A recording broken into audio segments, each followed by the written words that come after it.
Welcome to Fire Breathing Kittens, a standalone Dungeons & Dragons podcast. Each episode is a separate, complete adventure, so you can listen to them in any order.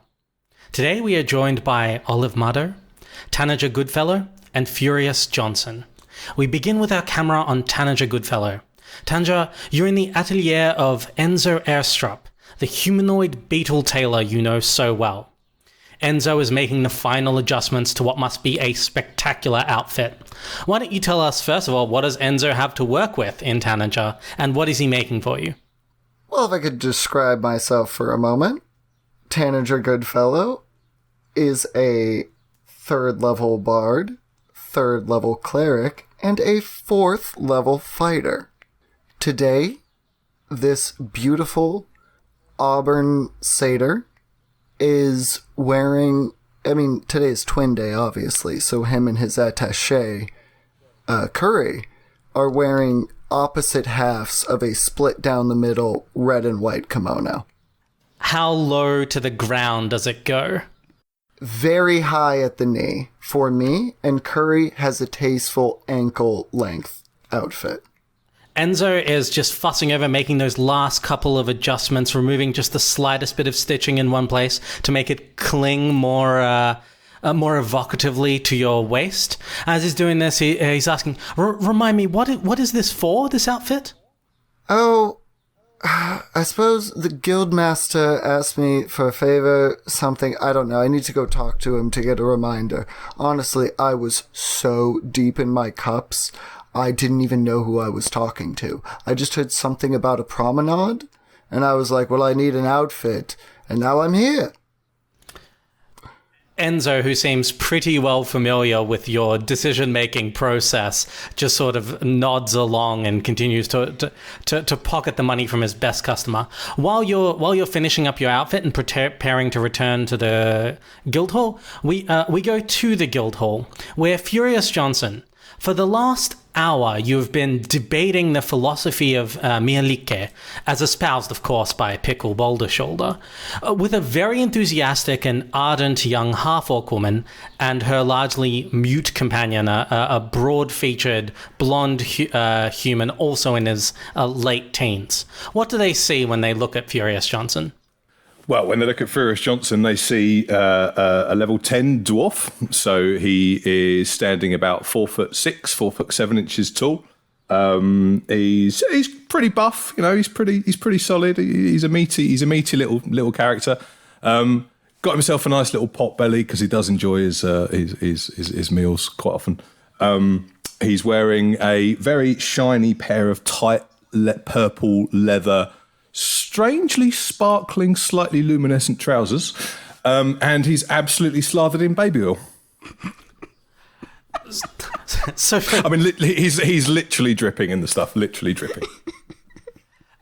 So the young woman makes no comment on the baby oil, but continues to espouse a philosophy about the need for the workers to rise up and overthrow the capitalist merchants that are keeping them enslaved. It's not hugely coherent. What kind of is Furious agreeing? Is there a counter argument? What does Mielike say about all this? Well, blimey. Right, hang on. What? So we're talking about the sort of the rise of the proletariat to overthrow capitalist structures. That's kind of where we're coming at from this. It is. She's this beautiful young half orc, and her dress, everything she is wearing, is made out of pages of what looks suspiciously like a handwritten manifesto. And she's carrying this satchel full of more pamphlets, and she's been trying to convert you to the need for an uprising for the better part of the last hour. And she's quite an attractive young half orc, is she? She's a late teenager, but yeah, she's quite. As far as half orcs go, yeah, she's quite pretty. Yes, but she's also above age. I'll just clarify this. Right. Okay. So no, Furious Johnson's quite up for his sort of. Everyone you meet in this story will be suspiciously over age.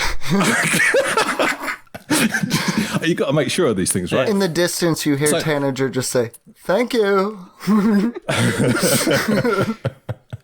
So Furious Johnson's been known to dally in cross-species, variances.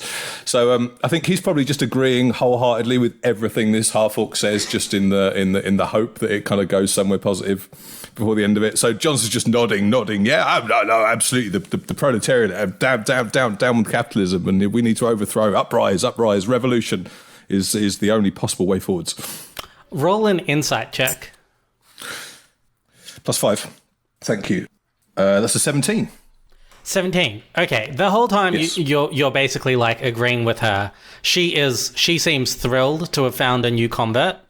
The blonde lug behind her is like sees that it's kind of how much she loves it, and he also constantly tries to agree, but he's just like not as good at it. So there's a lot of like, yeah, no, you're so right. Yeah, the merchants are bad, and just kind of nods along. And you can see him you can tell he's throwing you sort of daggers from behind her, as you're just slightly better at agreeing with her than he is. Meanwhile, while Furious is off in the corner being recruited for the revolution, Olive, you're sitting. You're in the guild hall, and you're watching a slightly unusual sight. Nulisag is dressed unusually. He has dragged this short dwarf who runs, of course, the guild hall, has dragged out from somewhere this ancient military uniform that looks like it hasn't been worn in years. And he is pacing, still somewhat unsteadily after his experiences of being captured and replaced, around. His chest is covered in ancient medals, and he's carrying a battle axe that is almost the same size as him, but has been freshly polished. And he's pacing around, occasionally casting glances at you. When he does that, what does he see, Olive? He sees a 5'10" bipedal crocodile, and I'm down to 230 pounds now. Woo, losing weight through monking. Hell yeah. I'm a level 10 monk who's transitioned, I guess. I'm halfway there, right? So I was quite pudgy at level 1, and now I'm like halfway to fit. And I'm concerned because Nulisag is very old, and that axe is as large as he is. And I'm like, oh, buddy. As you watch, he sort of totters slightly backwards as the head of it overweighs him, and he manages to catch his balance, and then he kind of adjusts so that he puts the head of it down on the ground, and he's sort of dragging it back and forth behind him, still pacing and casting nervous glances at the door. Through that door walks Tanager Goodfellow, who has just arrived. You see the sight. Off in the corner is Furious Johnson, deeply engaged in, well, frankly, checking out the legs of a half orc girl in pamphlet outfits, and her large friend. You see Olive off to the side of the guild hall, and you see Nulisag still pacing it. And as soon as Nulisag sees you, he jumps up to his feet and waves you over. Tanager, you're back. Did you bring them? Absolutely not. What was I supposed to bring? He sputters. The night escorts. The night escorts. Where are they? You were supposed to get them. Well, I'm supposed to do a lot of things in a day, but I don't often do them. I understand you're my boss and all, but come on. I can find you some nice... Oh, continue. Sorry, roll a history check with disadvantage. Oof, I am not too good at those. Boop. Boop. Disadvantage is a natural 4, so I doubt it's going to be enough for whatever you need. You not only have no idea what he's talking about, several of the words he's used temporarily escape your somewhat hungover brain. And it is like he's from a different planet. As he's gaping at you and getting more and more kind of more and more angry, the door behind you opens, and through it comes stumbling in 4 figures you vaguely recognize. They're Tanager. They're human. They're mostly in their small clothes, but with they're sort of big lads. They're in their small clothes. Some of them still have a couple of pieces of what looks like theater dress armor on them. 2 of them are supporting the third, and the fourth one is leaning against the doorframe, breathing heavily. Roll an insight check with advantage. Now I am good at those. That's going to be a 22. Okay, you instantly diagnose these people as being like having passed through the hangover and reached that next stage where the alcohol has become part of them and they are one with suffering. And the lead one kind of looks at you and goes, reporting is honored, boss. Ready to serve. And then kind of slumps sideways. Tanager's going to look directly at Olive and go, I think I've got myself into a bit of a mess. Olive is used to this. Looking at Nulasag and looking at these 4 people, I'm going to say that perhaps we could all use a freshly baked cinnamon roll from the kitchens. So me and Curry are going to go over to Rodolfo, the chef, and be like, y'all could use some food. I'm going to buy everybody a big old round of monkey bread style, take one and pass cinnamon roll. Coming right up. Kind of fiddles around with the pantry, loads up a large tray with basically any baked goods he can grab. He doesn't quite have enough cinnamon rolls for everybody in the room, but he's got lots of different kind of sort of croissants and other little pastries. And he hands them over to Olive, casting slightly concerned glances at these 4 guys who look like they're about to pass out or throw up on the floor or do either of those things in sequence, possibly in the wrong order, and kind of just hands them over and just kind of leans into Olive and goes, just point them out the door if they go, huh? And as you begin walking away, he adds, either end of them. We'll see if we can avoid that. So I'm gonna set the food on one of the tables that has chairs all around it, so everyone can sit down and relax, get off your feet, rest a while. Let's talk this out. What's going on, Tanager? And hey, Furious, you want some croissants? I do definitely want some croissants. Bit of cinnamon rolls. Oh, we like them. Is there any coffee going as well? These boys look like they could do with about a gallon of coffee each of them. Definitely.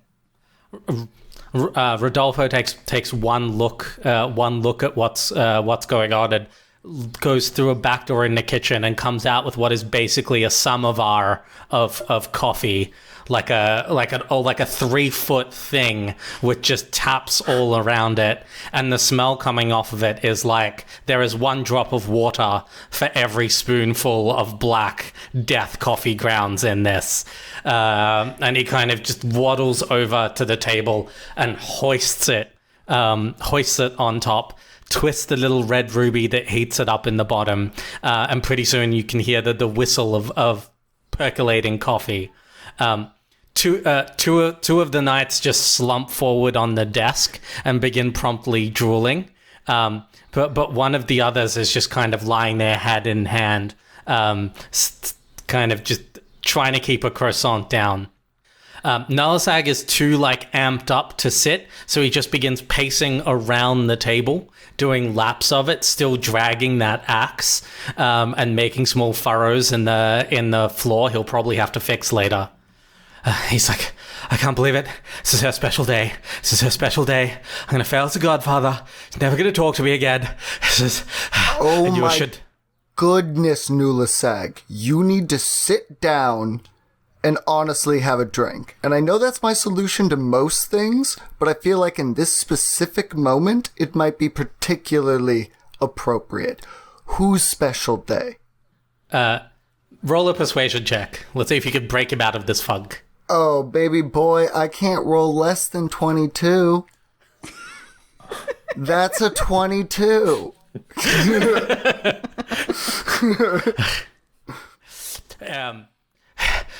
He's still amped up, but he makes his way over to the table. Kind of at 2 feet, he has to use one of the steps he's had built into some of the higher stools, and he kind of clambers up on top. And the first thing he does is he just grabs a tall mug of this black coffee, and he just sculls it, just lifts it up to his face, and you just hear glug glug glug glug glug glug glug. Oh yeah, you need to be more down the throat. He does not need that in him right now. We've got some decaf that we can replace it with. He wipes his backhand across his mouth and turns to you, Olive, and you, Furious. And he's like, right. Well, telling him anything is useless, so I'll tell the rest of you. My goddaughter, Lucielle, which you would know, Furious, is the girl you've been talking to, is graduating from her high school, and she has been voted prom queen. And she interrupts at this point and says, "Godfather, you know I don't like that term. It implies a matriarchal society involving established power structures with monarchs and peasants, and I don't support that." And he kind of gives you all this long-suffering look. It's coming back to Tanager now. And he begins to grin wide. His eyes are like dinner plates. And he is just sizing up this girl non-romantically. But if he can make this girl prom queen, truly, this will be his greatest accomplishment in his life. If he can convince this girl to dress up for prom, his power is infinite. She's kind of still going on this rant, and it's becoming somewhat less coherent as she's attempting to bring in other philosophies she's very clearly only tangentially heard of and become very passionate about. So you all just kind of do the same thing that Nullisag's obviously doing, and partially tune her out somewhere around didactic materialism and a discussion about the one true self. But she doesn't need an audience. She's still ranting. Nullisag's like, "Tanager, did you at least get the carriage?" Tanager is fully ignoring him and trying to understand what she's saying, because he needs to get her in order to get the correct outfit for her. So he's just like, all right, you're talking about a bunch of freedom concepts. I got no idea what you're saying, but let me just okay. He's listening as hard as he can. Is that a history check or? I'm gonna say it's pure intelligence. Oh no! So give me a pure intelligence and then a pure constitution, just to see if you have the fortitude to put up with this much nonsense. That's a 9 and that's a 6. Okay. You are very passionate about listening to this woman, but it is such a verbal flow that you're only able to piece together about half of it. And what you're able to pull out of it is that she firmly believes in equality and destroying the class structure. She constantly makes allusions to high school, and you get the sense that her high school has very, very rich kids and then everybody else. So you pick on that up because occasionally she will mention individual kids she's going to high school with, just by the fact that their names mean nothing to you. And so you get the sense that she is all about converting people to a workers' uprising, despite the very strong sensation that she's probably never had a job in her life. But she's very, very passionate about it, and it feels like your readers, it comes from a good place. She genuinely wants to make the world a better place. That's the read you get of her. Super dope. And then it kind of rings in a carriage? Yes, I have a carriage. I mean, she can borrow my friends, I guess. I would have to talk to the druids, but he seems Nulsag seems relieved, but then he looks at the 4 slumped local laborers who might be who might be strippers. It's not clear where you found these guys. They're all in very good shape. They're all quite attractive, but they're also clearly in absolutely no state to go anywhere. And if they were wearing armor when you met them, they are sure as hell not wearing armor now. And he says, but she needs an escort. And he turns to Olive and you, Furious, kind of sizes you up, and there's like a still slightly overweight crocodile and a baby oiled up dwarf. And he's like, okay, this wasn't exactly my vision. This wasn't exactly the mindscape I had, but will you do it? Will you escort her? Will you be footmen and foot dial? Yeah, sure. I've got nothing else on today. Is it when are we doing it? Is it tonight? It's tonight over by the hall in Lassume Forest. Yeah, count me in. Why not? I've never been to a prom before. It's like, yes. Olive? So the job is keep her safe, boss? I mean, it's a prom. How dangerous could it be? Really, we need her to make a grand entrance with like escorts, so it's fabulous.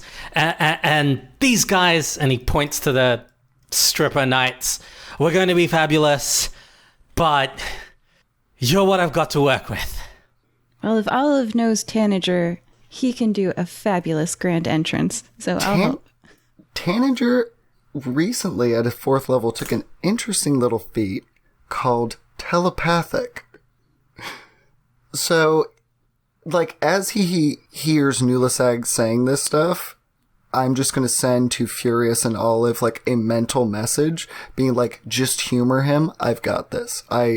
This is her night, not his. Oh, yeah. Then I'm like, yeah, I'm in, boss.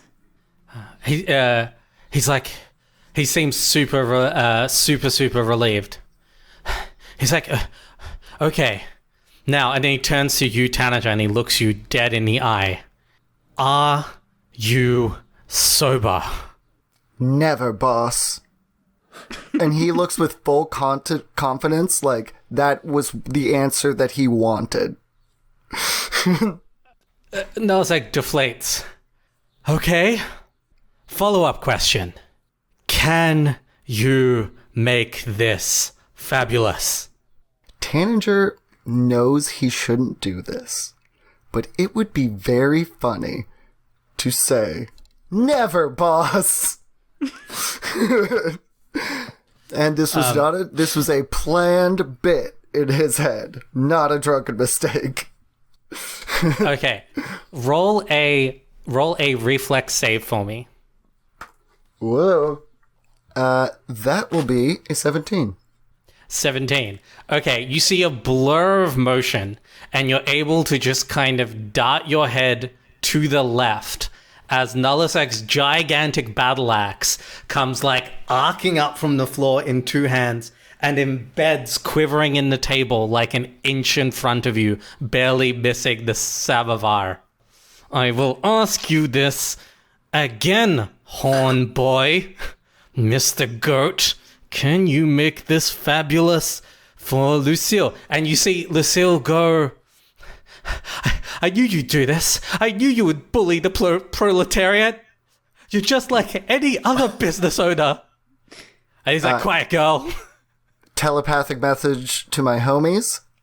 Great, I've already ingratiated myself in her graces. Olive walks behind Nulasag. Can I roll a stealth roll? Is that okay? Are you trying to do it stealthily? Yeah. You trying to sneak up behind? Yeah, go for it. Okay. Well, I'm just a monk. I'm not a thief or anything. So that's a 12. A 12? Well, you're completely out of his sight, but he's certainly not paying attention to you. Maybe he sees you in his peripheral vision, but he's focused on giving Tanager the like death stare of compulsion. Yeah. I'm tempted to pick him up, but I'm not. I feel like that would be condescending, so I'm going to pick the axe up out of the table and try to like separate him from the giant weapon, if that's possible. I have a carrying capacity of lifting and carrying 180 pounds max carrying, 360 pushing and dragging, 360 max lift. So I can just lift this axe out of the table, I think. Okay. I have a very important question. Has me saying that bad joke to this moment been roughly 6 seconds? If she started moving after the axe in bed, yes. I would like to cast, what's the name of it? I believe it's Gift of Gab. Oh no. I pay 2 gold pieces and a target forgets what I've said in the last 6 seconds. The verbal component of this spell is whatever I choose to say. And what I choose to say is, of course, boss. Does he get a saving throw? No, it's a dirty little spell. Okay. God, I wish I'd had this on dates. I sent you the sheet, baby. I would have run out of gold. Okay, you speak the you speak the command phrase, the replacement phrase, and you see Nullisag's eyes momentarily do a reverse roll in their sockets, it looks almost like a slot machine going over once. And he blinks, and his axe is gone in Olive's hand, somewhere way above his height, even on the stool. And he's kind of just blinking around, trying to work out why his axe is there, what's just happened. But he's like, okay, good. We don't have a lot of time, and Lucielle, you're still dressed in your propaganda skirt. And she goes, but Godfather, I'm a walking billboard for the movement. And you gotta say, she's pretty enough that she's she's pulling it off, but in the sense that if you're a pretty girl and you're not wearing a ton of clothes, it can be sackcloth and you can sort of get away with it. But it's certainly not a fabulous prom dress.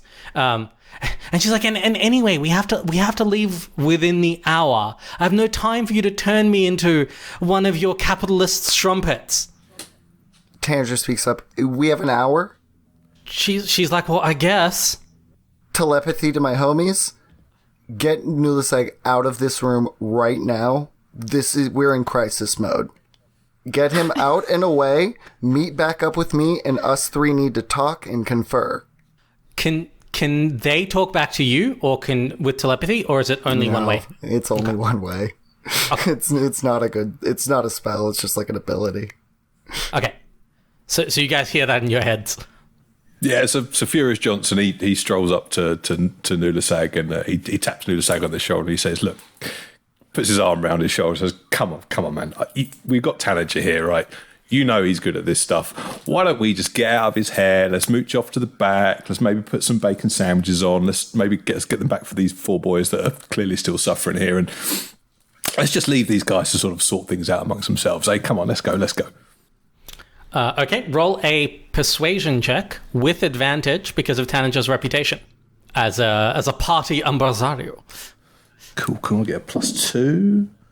Okay, well, let's hope it comes out better than that one. 14 +2, 16. 16. Okay, he's still very, very hyped up, but he's in that state of when you're overexcited and overhyped, but you are, and so he seems amenable. He's like, well, I guess Tanager does know what he's doing. Parties are his thing. And he clambers back down off the stool. Olive, you're still... what are you doing with his axe? I'm taking it back upstairs to his office and leaving it there so that he'll have it for later, but not right now. Okay, so Olive, you wander off towards Nulisag's office to stash his axe. And Furious, you lead Nullisag back into the sort of kitchen area, where with the chef you can kind of try to get him calmed down, try to get some grease into him, to reset his humors. Do you guys both come back once you've done that, or do you stay? Yeah, no, I pass him off to the chef in the kitchen. I'd nudge the chef, say, look after him. I think he's a bit jittery. Give him some bacon sandwiches, and I'll just be out front. Just scream if you need me. You come back to find the tall blonde lug who's Lucielle's companion, in sort of in like debating with her, though not really, and he's just like, maybe the movement would really like seeing you in a nice dress. That would be nice. Yeah, this guy sucks. I'm gonna walk forward and talk to her. So I'm gonna be like, "Hey, Lucille, I'm Olive, and do you know I'm gonna just chat with you away from all these guys because I don't think they get it. So I'm gonna say, Lucille." She kind of obediently follows you. Yeah, and I give her a croissant, and I'm like, "So, what's the best way to get your message across to the proletariat?" She kind of says, well, I've tried pamphlets and I've tried lecturing them and that seems to work. They always say I'm very nice and that they will think about what I've said. And they haven't overthrown the authorities yet, but I'm sure they will. Well, there's another way that I think you're very clever and you've thought of this, but what if when you are the prom queen and all of their eyes are on you, you use that moment and you take that power for your own and you do something with it that they will never forget. Something that will really stick in their hearts and change their minds and cause them to overthrow the merchant oppressors. You've got a chance, girl. You've got a moment of their time when they're looking at you. Don't waste it. Roll a persuasion check. Oh, gosh, darn it. No. Why do you let Olive talk? Is there a chance Tanager would have overheard this enough to give her a bardic inspiration? I'm going to say you don't overhear the specific words, but you can see Olive in like an impassioned attempt. I mean, it's a crocodile giving an impassioned speech, so it's mildly terrifying, but Tanager was also going to intercept that blonde Hulk because he sucks. So like, even if he like, probably him and Olive were crossing the room at the same time to do the same thing, and maybe in that moment he just like gave her a wink and was like, "All right, you got this, girl." Okay, you got bardic inspiration. And then I tap up Furious and I'm like, "Let's get this guy out and then just straight up bully him." Sounds good to me. Yeah, and then I go to like do a fist bump with Furious. I'm like, "What's up, dude? Haven't seen you in a couple days since the fish fry." You're level 10, so I'm not going to make you roll to see if the fist bump like connects or if you massively embarrass yourselves. I'm a professional party animal, sir. I've never missed a fist bump in my life. No, Furious Johnson's not about to start missing that kind of shit now. Definitely not. You are actively baby oiled, so that would be difficult. it might slip, but we'll make an initial contact. Yeah. Olive, what did you roll? With the bardic. Man, so I have a -1 in charisma, listeners. So -1 persuasion, but with I think it's a D6 Tanager for your bardic inspiration. Yeah, I'm not really good at being a bard. It's okay. That really helped. And then I got an 18 on the dice. Whoa. So overall, it's a 24, I think. I'm not good at math. No, 22. Yeah. 22. You paint this picture in her mind of her up on stage, all of the kids, their eyes glued up to her, like listening enthralled as in her mind she is just delivering this masterclass of oratory, and then all of them rise up, cast off imaginary chains, and march off to liberate the workers of the entire city and its surrounds, and usher in a glorious revolution. And you can like see the fires behind her eyes as she's sort of picturing herself as Che Guevara, kind of, beret on, and like everybody's looking at her, but she's an equal, but she isn't the leader, but she's equal. It's not the most coherent vision imaginable, but she loves it. She's like, so what the working class needs is an enlightened leader to lead them to overthrow and create a leaderless society. Exactly. And that is why a dress is important, for no other reason. It's like, I will do this, Olive. I will sacrifice myself and wear a gown for the working people. Yeah, put on your battle gear. This is Tanager's core belief. Like, Okay, what at Tanager, you and Furious, what are you guys doing with this big blonde guy who's just kind of just quietly like standing there? I just do a telepathic message to him and go, bad cop, mean cop.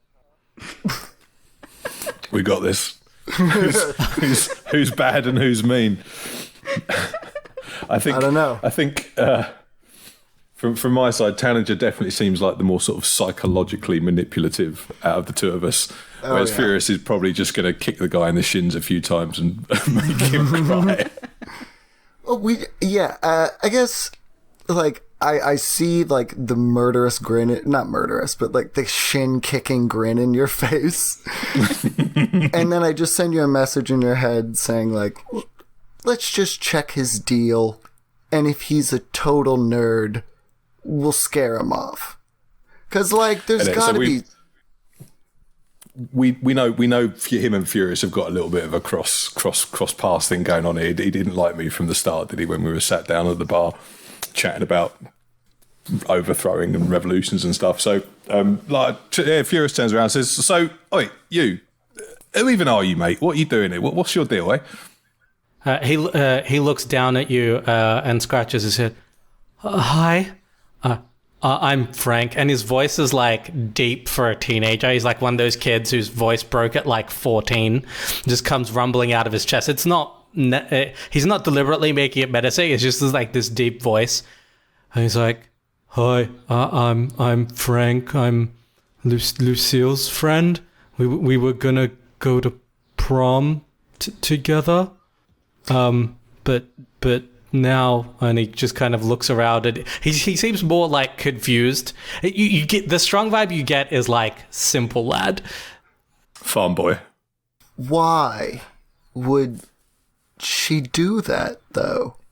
How long have you even known each other? Like, what? Do you just follow her like around, and like you're just the old? What's going on? Do you not have any other girls you like? He kind of so throughout all of that, once you get to the question of like when you ask if there are other girls he blushes crimson, and it's slightly disconcerting because he's like this huge lad, and his like face is going red. Who said I like? We just like we've been friends for like a long time, and like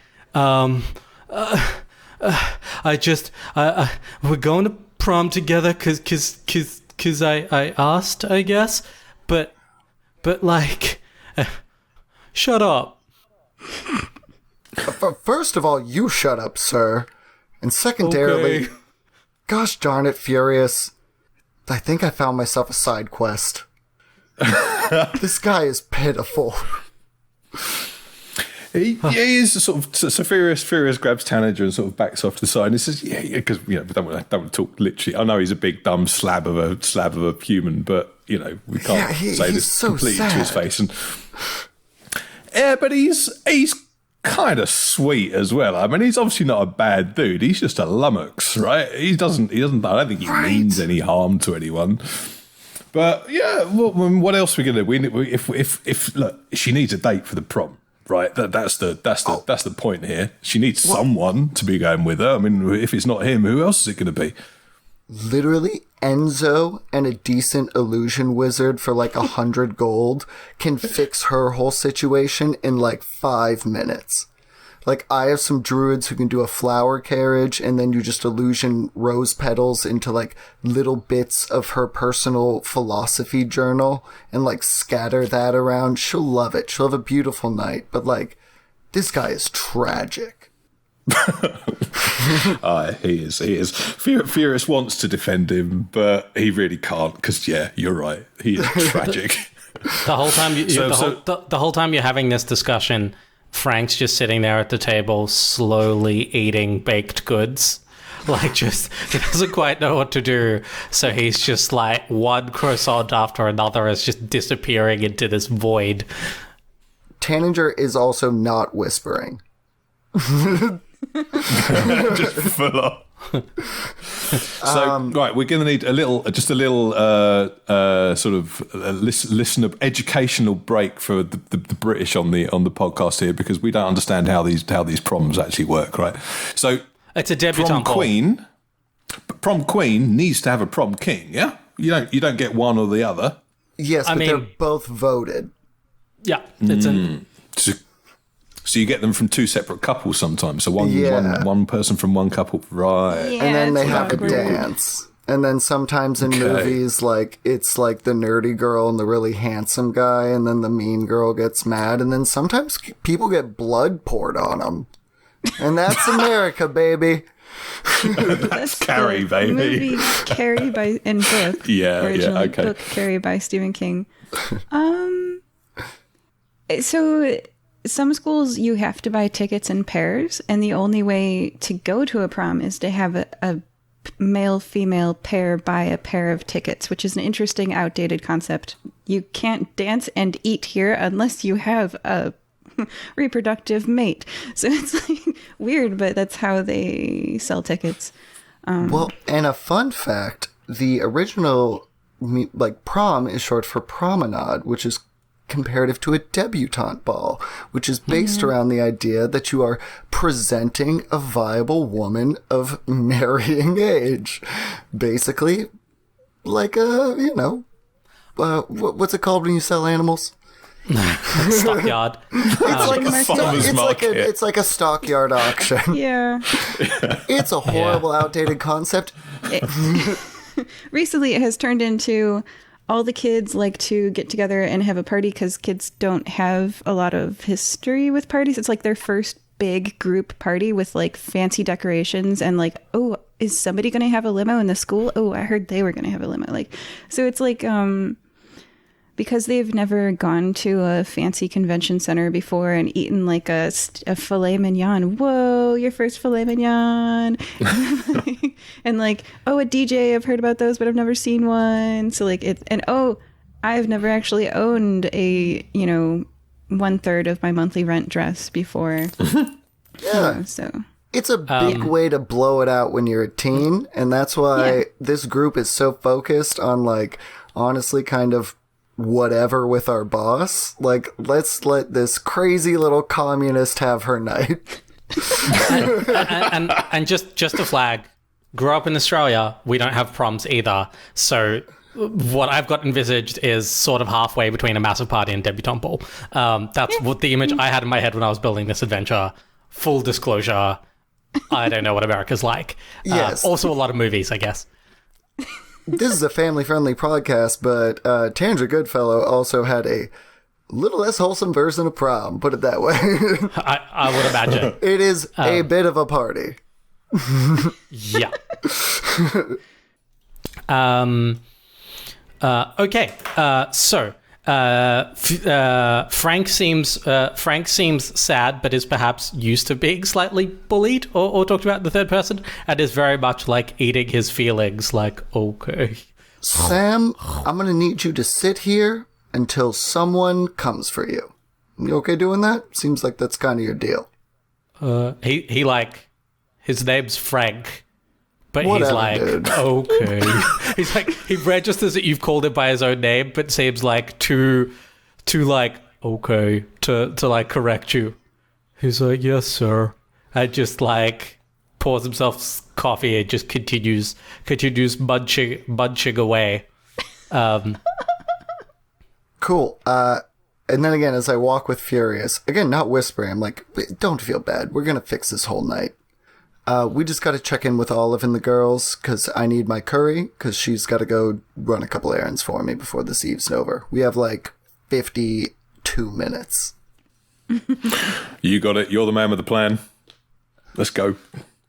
Okay, I for the interests of time and getting the thing moving, I am going to not so much fast forward, but sort of growth action sequence this, Tanager. So tell us what you do to her. She's bought into the need to buy a dress. She is in your hands. What happens with the dress, the carriage? What do you do? Okay, so I'm thinking an asymmetrical empire waist A-line dress. So it's like one bare shoulder, one strap over the other shoulder. But the bare shoulder has one of those like hanging things that like goes to your finger and like connects to a finger ring. Mm-hmm. And originally it was lace, but now knowing her a little bit better, it's going to be like still lace, but in the pattern of just like her favorite crazy nonsense slogans. So it's envisioning her original like protest dress, but it's like a little bit more classy, and basically the fringes of the dress are just the cream of the crop. And Tanager will spend like literally like 5 minutes scrolling through her nonsense, being like, okay, I guess this makes sense. This is a good concept. Like, people who will agree with this, and really try to find, like, she's a smart girl and has good ideas. I want to find those in her journal and then therefore present it on her dress. He's also going to his druid friends who have a, I forgot to write down the type of carriage. Darn it. But it is a carriage with a driver pulled by 2 horses, and in like the real world they fold out from the middle on a good day, but because this is fantasy, it is a big flower petal. So instead of folding in half, it's going to unveil her like the center of a flower, and then like I said before, little bits of like rose petals would normally go, but they're just going to be excerpts of her manifesto. But the good parts. Aww. And then pulled by the carriage will be 2 druids that are able to cast Wild Shape. They will originally appear as horses and then turn into men as a point that anyone who works under another is nothing more than a beast. Just to back her up. And then I'm going to make sure those 4 drunk guys are as far away as possible. And also buy my friends new outfits. Okay. Though I would like Furious. I want my group's input for, of course, if you have any ideas. Furious only has one request. He wants a cape, and he wants the cape to be like this kind of manuscript too, with all this kind of flowing writing over the cape, so it looks like exactly like her dangling ring thing, but in cape format. Okay. Ooh. And I would like a basket with like beautiful confetti that when you look at it has the writing, 1 sentence on each piece of confetti, so I can like throw it before her as she walks and then like around her like really prettily. Okay. I'm going to say you are able to find all of those things with your various connections to the city, largely through Tanager's connections with druid friends, illusion wizards, a conjuration and transfiguration wizard. It's some hasty work, and ends up costing you a decent amount of gold, but not anything you can't afford. So it comes to about a total of 120 gold between the 3 of you, including the rentals. Tanager will foot the bill for all of it, and he'll round it up to 150 just for tips and rush job. But he really wants to get his friends together and basically like sit in the window looking at that guy munching pastries, and then look at them both and go, what are we going to do about this though? Like, he basically sends messengers to do her stuff and is going to spend the majority of it. The last 15 minutes, he'll do her makeup and primp her up and, like, give her bardic inspiration and stuff. So, like, she doesn't totally flub it when she talks.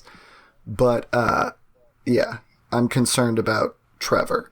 I'm actively not remembering his name. Trevor. Oh, well, that little hot dog. What should we do about him? Furious ideas? Well, I mean, I'm quite on board with this with Nigel in the corner over there. He's he's a big lummox of a lad, but he's a good looking dude, right? She needs someone on his arm. I just think as long as he doesn't speak to anyone at any point during the whole evening, we're probably going to be all right. It's like, why is he like this? Does he really believe in her cause, or is it just a crush? I mean, I could use a spell, but like... Oh yeah, let me go ask. All right. Olive and Furious together go up to him, because Furious, you know him. So, hey, I'll be like, can you introduce me to him and let's see what he's like? So, Stephen, this is... It's always funny. This is. We're gonna run with this all the way through. Steve. I'd like you to meet my friend Olive. Olive's getting involved. She's managed to have a nice chat with Lucilla, yeah. Lucilia. We've got Lucilia down. She understands the prom. We're gonna get nice. She's gonna look really classy lady. But I got to be honest, dude. We're a little bit worried about your part in this. She needs to be shining in this. So. Olive, my friend here, she got a few questions for you. She's just going to. We're going to try and work things out with you. So, Olive, fire away. What are you thinking? When you first start talking and you keep saying Stephen, he keeps looking over his shoulder, and it takes him 3 sentences until he figures out you're talking to him, and he kind of refocuses on you, Olive. So, David, Tanager is cackling. How long have you known Lucilia? When did you meet? Since we were kids when we started school. Oh, okay, so you know her pretty well then. So what do you think would make her happy tonight? He kind of scratches his head. Well, she's always happy when she gets to talk to people about the workers, I guess, and when they don't walk away and call her names. Okay, so he's actually pretty insightful. The next thing I say is going to be an obvious trap. Here we go. So, Furious, let's put her in a mini skirt. Let's put her in a tank top. And let's get them talking about how hot she is. Am I right, Furious? That totally sounds good to me. What do you think, Roger? So a couple of things happen. First, when he says it first, you see his brain switch off for a good 4 seconds as he pictures that. And it genuinely, you can almost see his mind rebooting in real time. The fans start working again, the water cooling goes through, kind of blinks. She's never really been into girly stuff like that. And then he looks at you, Olive, really apologetically, he doesn't know if he's allowed to say girly. But he just doesn't know the term. She's always talking about wanting coveralls, like I wear at the smithy. But Dad says she can't work at the smithy because she can't lift the hammer. But I'm sure you know best. Furious, what do you think? He tried to protect her interests, and he's. Are you saying this out loud directly in front of him? Okay. Right. So how Olive feels is that this guy has tried to protect her interests by saying hey, don't put her in a mini skirt. Actually, even though I really like that, and has said that. Clearly his dad is telling him that she can't do things, and then she's reacting to this external force on her being but I want to try it. My friend does it. I've grown up with him. Why can't I try? And so it's probably just being told that she can't do something that she's reacting to, and less of she obviously doesn't experience the proletariat burden. She just wants to try stuff too, so this is what I like about Frank, right? He's supportive of that. He's on board with it. It might be in, some kind of blissful ignorant state that he's in rather than actually active. But no, he's fully supportive of Lucilia, and he wants to get behind her and support it. No, I'm the more we talk to this little kid, the more I think he's all good. He's all right by me.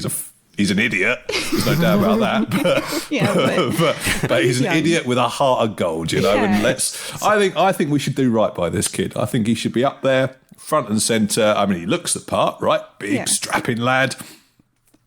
Smithy She's arms. less likely to smithy arms, you know, big old broad shoulders, all the rest of it. So no, I think we should get him on board. I think we need to get Tanager's help for you know some kind of outfit for this guy. But I think we should tell Tanager that we need him. We need him up front and centre with with Lucilia. So sharing that look between us, we go back to Tanager and we're like, let's make this guy, dress him up nice, make him look attractive, make him look like they're the power couple tonight. Oh my god. I'm gonna have to cast Detect Thoughts. Okay. Do we know, have we got any kind of option amongst us to just silence him though? No, because there's some part of this sponge that must have absorbed what she's been saying. So, like, we need to get him to say, like, to support her in a meaningful way. And, like, that's the best gesture of love. Whatever he's absorbed in his time with her, he needs to be able to regurgitate that. You know? And Yeah. Got it. I feel like we do a dramatic entrance. I guess, does anyone know, like, a bird guy? We could do doves.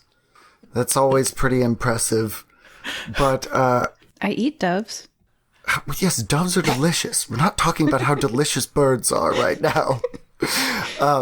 But we need to give him a complimentary outfit. But what his words need to say is, like, I mean, because this dude is obviously proletariat. You think where do you think he's going? He's going in a factory. Honestly, he's the perfect match for her right now, and I'm sure she'll grow out of him halfway through magic college. But, like, right now, this is, like I said, this is her night. And this is her night. And he looks at you, hoping you get the pun. So I think we need to maybe if we give him for that like pun. Hell yeah. maybe if we give him like 4 or 5 sentences, right? If we can just get 4 or 5, you know, bite-sized sentences in this kid's head that he can just sort of churn out over and over again whenever someone says something vaguely intelligent to him and he needs to respond. That's all we need. Well, that's the best part. He doesn't even have to say them. We just literally put it on his outfit. That's what I did to her. So they'll match, and it'll be super cute. And it'll be like, hey, girl, what's up? I get you. And then he just hopefully will... Oh, my God. Do I have to tell him how to flirt with a girl? He might need a help hand with that, but we good with that. It's all right. It's all right. Let's get him decked out. Cool. So all I'm going to do, I'm going to let my friends do an interrogation about how much he knows about communist theory. And I'm going to cast Detect Thoughts on him. That gets his surface thoughts without him knowing. And if I feel something interesting, he can make a wisdom check to prevent me probing deeper into his mind. Okay. Which, even if he succeeds, I'm just going to tell him to shut up. Okay. In the interest of time, we're going to speed frame this as well. You interrogate him about the plight of the workers and the inevitable uprising of the working class against the powers of capital and inequality. The whole time, the surface level thoughts that are coming off him, Tanager, are basically somewhere around panic. Like, this is probably the most cerebral conversation he's had in a while. His part in the relationship with Lucielle is much more nodding and smiling and agreeing and going, than engaging in an exploration of, you know, the offsets in the society between the need for structured governance and the need for, like, a worker-led workplace. But the very, very core concepts is, like, he works at a smithy. His dad works there too, but his dad isn't the boss. And both he and his dad work very, very hard, but most of what they make doesn't go to them. So they're also quite poor, whereas the person who owns their smithy is very, very rich, and he recognizes that that's not fair because he never sees that person working, but he owns the smithy and he makes them rent the tools. He won't sell them the tools. So he's on the periphery of like he understands why effectively indentured servitude and rent slavery is bad, and he can kind of articulate that by mostly just sharing his story, even though he understands none of the theory. Okay, Tanager is just going to tell him very simply, there is no shame in not understanding something, and honestly, I think your little paramour would love nothing more than to explain her theory deeply and often to you. So maybe you should ask her to explain things more, and then maybe you'll get it, dude. But you're pretty smart. You're a quick guy. But this I'm gonna make it real simple. This is a good excuse to talk to her. And he's all like bashful, like, why do you think I would want to like talk? Do you really think so? I'm gonna do something to you. Oh no, you know what? No, I think you're smart enough. I'm not gonna charm person you. You got this, dude. Trust me as a friend without magical influence. Persuasion check. Okay, you know Give us what another it 27 is, baby. or whatever it is. It's a respectable 22. But hey, if it makes you feel better, it was a 4 on the dice.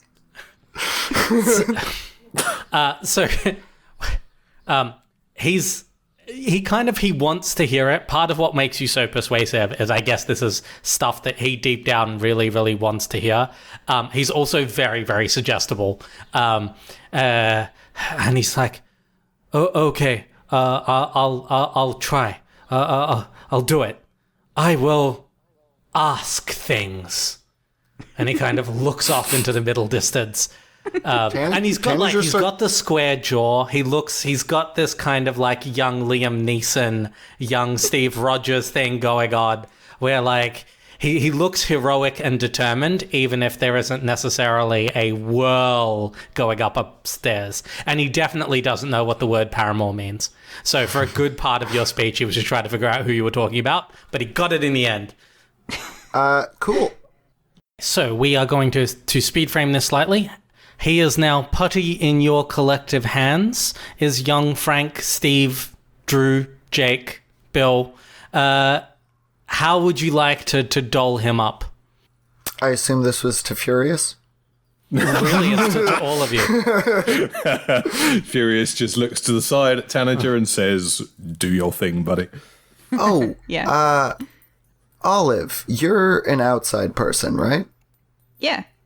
He needs to get her a corsage. Oh, I'll be right back. Furious, do you happen to know how to dance? I've got some pretty fleet feet, yeah. All right, well, then Tanager sends for another courier to basically be like, I just need a basic paper, I also dressed her in like bleached parchment colors, like ivory and like a sort of like light tan to like complement it. So same thing for him. Just literally put some fringe on it. I'll hire another illusionist. I got some more gold to spend, but like not more than 50, you know. And then the rest of the time, I guess we just got to teach this guy how to dance, because talking's not his strong suit. You can do all that. I'm going to say it's going to cost you about 40 gold to fix him up, just because so much of it is a rush job. And actually, most off-the-rack stuff doesn't fit this guy, because he's just a bit big. And his shoulders are broad enough, so there's a lot of...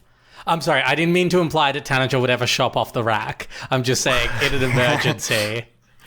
No, well, I was just going to say Tanager will then just rip the suit in any tense parts and then put in, like, very highly patterned fabrics and then cast mending to bind them all together and just, like, quick stitch, like, so it actually, like, fits him nicely, because no man looks good in an ill-fitting suit. For the audience at home, the look I got from Tanager's player when I said off the rack may have caused me physical damage. And I would like to note, I have been wearing a necktie this entire game because we're going to prom and no one has mentioned it. It looks fabulous. When you did mention the heat in your room and I saw you wearing a necktie, I thought this is a guy that clearly is dedicated to fashion. I spent 10 minutes on YouTube before this game and I want some gosh darn credit for it. Can you imagine poor Frank trying to do a tie without the benefit of YouTube? It's just like reading a manuscript, like. This is like And getting then too meta. twits the end. Okay, so you complete the makeovers of Lucilia and Frank.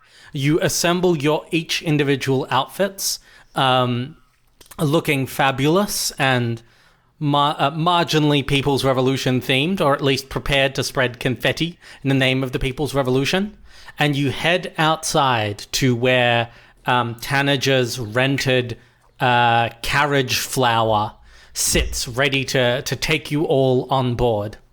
At perhaps reading into an unspoken signal from Furious, Frank like hurries forward and offers his like giant elbow to help Lucilia climb the steps into the carriage in her gown.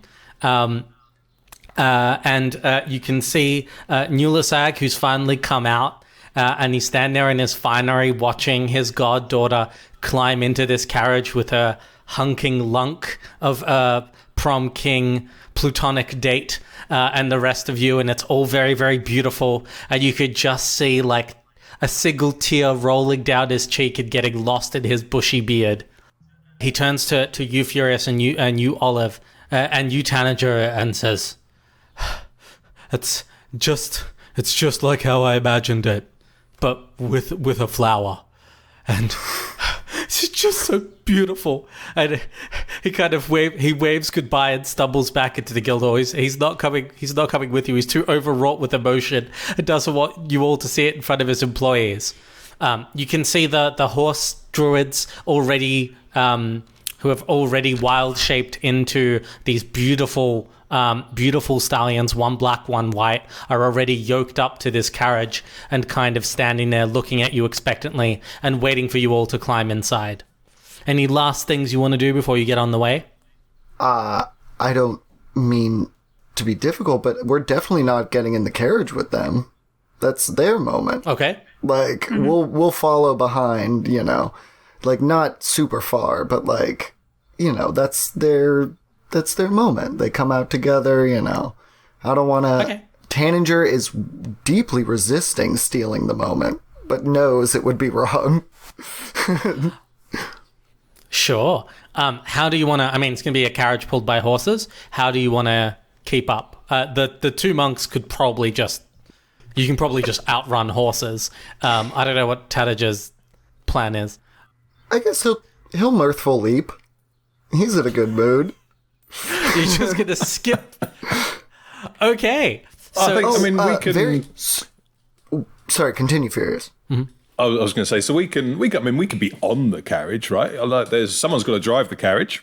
Oh, yeah. So Yeah, I don't mind so being up front as the carriage driver. If there is a front step and a back step. It's made out of like interwoven vines, so it fits nicely into the decor of the carriage. So definitely one of you could sit up front with the... You don't need reins because the druid horses are sentient, and so would probably resent brittles and bits. But you can certainly sort of sit up front and point them where to go, or just generally hang out on the front. Oh, Furious will hop on the back. He can be like the sort of footman type character and all this, just dangling off the back seat, and then Tanager and Olive up front, leading the way. I kind of want Olive to cling underneath, just because that's fun. Okay. Tanager would like just one moment to present Curry with a corsage and ask her to prom. Sorry. My Gonna have... Oh, sorry. Yes. Blank for a moment. Would she accept, do you think? as not like it's just a formal gesture of like, hey, you want to go to prom with me? Like two buddies goofing around, like we have to go anyway. But like, I would like to make a little bit of a show of it. Oh, the chaperone in joke. We're like, yeah. Okay. They kind of pretend to be shocked. They do that whole thing of like the fiancé to be when the prospective husband gets down on one knee, and they kind of fan themselves and look around to make sure that everyone can see this glorious moment. Yes, my stars, yes. Tanager is just giggling, takes her up in his arms, and then just mirthful leaps until he can hop on the back of the carriage. Okay, so Olive, you wanted to climb under the carriage and just cling on? I kind of think that would be funny, wouldn't it? Yeah. Technically, that's the only way we all fit. Yeah. And that would be awesomely scary as well, to arrive outside the prom and see this like 6-foot crocodile clamber off the bottom of the carriage and come into This the equation. isn't Mission Impossible. Okay. So I'm going to say make an athletics check to see if you can cling on the entire time or if this turns out to be a horrible idea. These kind of antics are why I took proficiency into athletics, because I'm a dex person, not a strength person, but I knew I'd need it. Okay. Proficiency means that's a +5 to my 7. So that's a 12? Olive, I just bought you that outfit. Okay, so you clamber on under this carriage and you latch on with like all 4 paw claws, and like you've managed to wrap your tail. She has a tail. Wrap your tail around like one of the vines trailing off and you're like clinging on for dear life. But I'm gonna say that the way that you're clinging on isn't super secure. So you will make the journey, but getting out of the city, you take this is mighty 1d4. You take 4 points of bludgeoning damage as like protruding cobblestones and stuff that you're not quite secure enough to dodge around when they see them coming just bounce off the back of your skull over the course of this journey. Just note that down. Ow. Okay. So you clamber on. We've got Tanager at the front and Furious at the back. What's our order? I think so. Yeah. That's it? Yes. And then I guess Curry would be sitting in my lap. Yeah, and then Curry's sitting in your lap. But Do you want to describe Curry for the listeners? Would Olive like to describe Curry for the listeners? Yes, I have received coaching on this. So Curry would describe herself as non-binary. And if you guys have ever seen Fruits Basket, how there's a spa worker who is more comfortable and less stressed by dressing in female clothes in public, and it helps them interact with groups in a much less anxiety-filled way to dress like that. So she would like to be referred to with she pronouns. Okay. And she has chestnut-colored, long brown hair. What is she? Human. Okay. Tanager's main girl, Curry. His absolute best friend and confidant. Excellent. Don't tell Mooncloud that.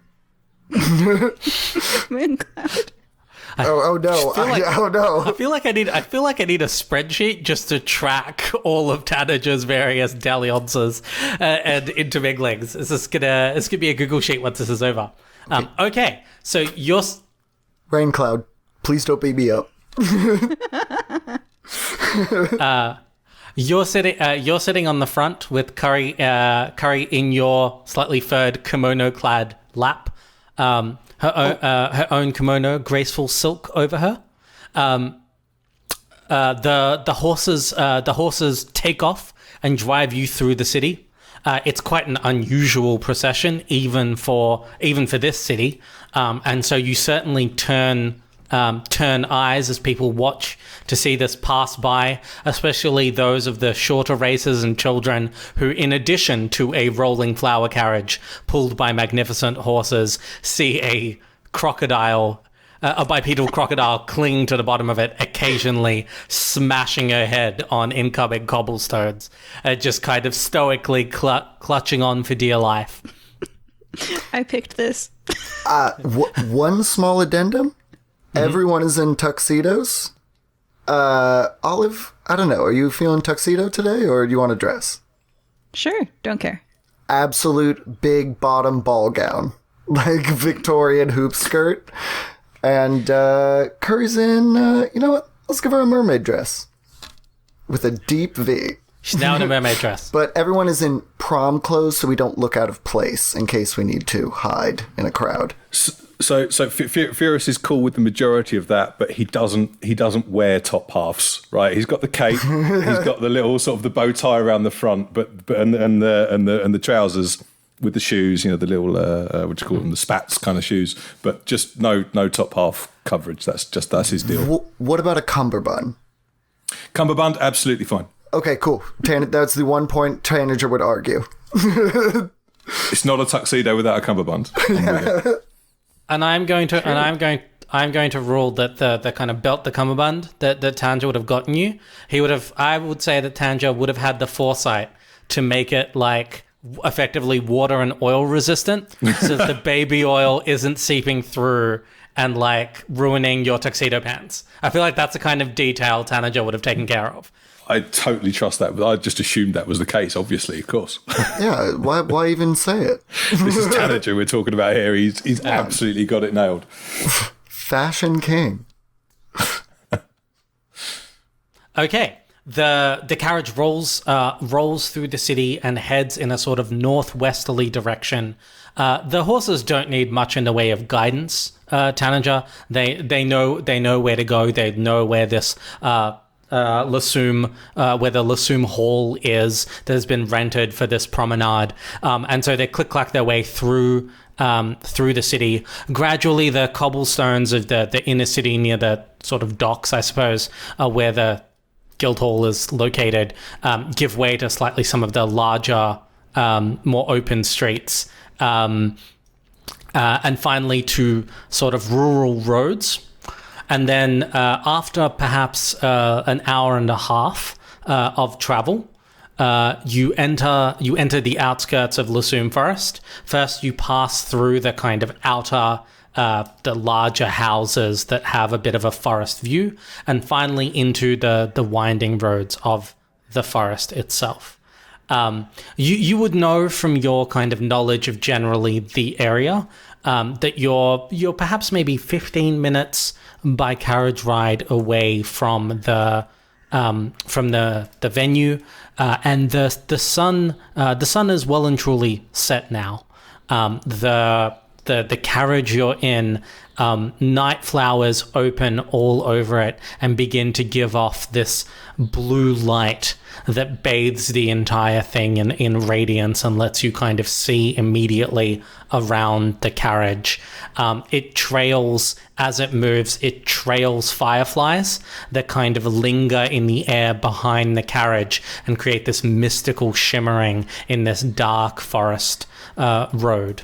The horses don't seem to need much light to see him by any stretch. The road is sort of fairly unidirectional with no place to turn off, and you're making excellent time. Though it's hard to hear over the sound of the hooves on the cobblestones and the wheels on the cobbles, you can hear muted conversation from within the flower petal carriage. As it's overwhelmingly Lucilia's voice, but you can sort of make out Frank doing his very, very best to take Tanager's advice and ask her leading questions about about her philosophy and what she'd like to do with it. And he's not super articulate, and you can tell he's very shy in talking to her, despite how long they've known her, especially with her in this incredible dress that you've designed for her, Tanager. but he's trying, and though you can almost feel the heat of his blush like through the wall of the carriage, he is doing his very, very best to live up to it. And so it's this kind of magical, mystical moment of as you're in the darkness, surrounded by the radiance, the fireflies coming in, and you're maybe 10 minutes away now. When roll a perception check, Tanager. Oh boy. Okay. Let's check that stat. Roll that dice. Okay. That was an 18 plus 4 is a my favorite number, 22. 22. Okay. Well, despite the familiar presence of curry in your lap and the magic of the moment, you still keep your eyes peeled, and that is why you receive a 1 second warning as you hear a piercing whistle, as if something is moving through the air rapidly. And something small comes hurtling in from above in the front left directly towards the carriage. And then suddenly the world explodes in fire. And that's where we're going to take a break. Well, that was quite the cliffhanger. Oh my goodness. Joining us this time were Olive Mardo. Bye. Tanager Goodfellow. Uh-oh. And Furious Johnson. I'll see you next time.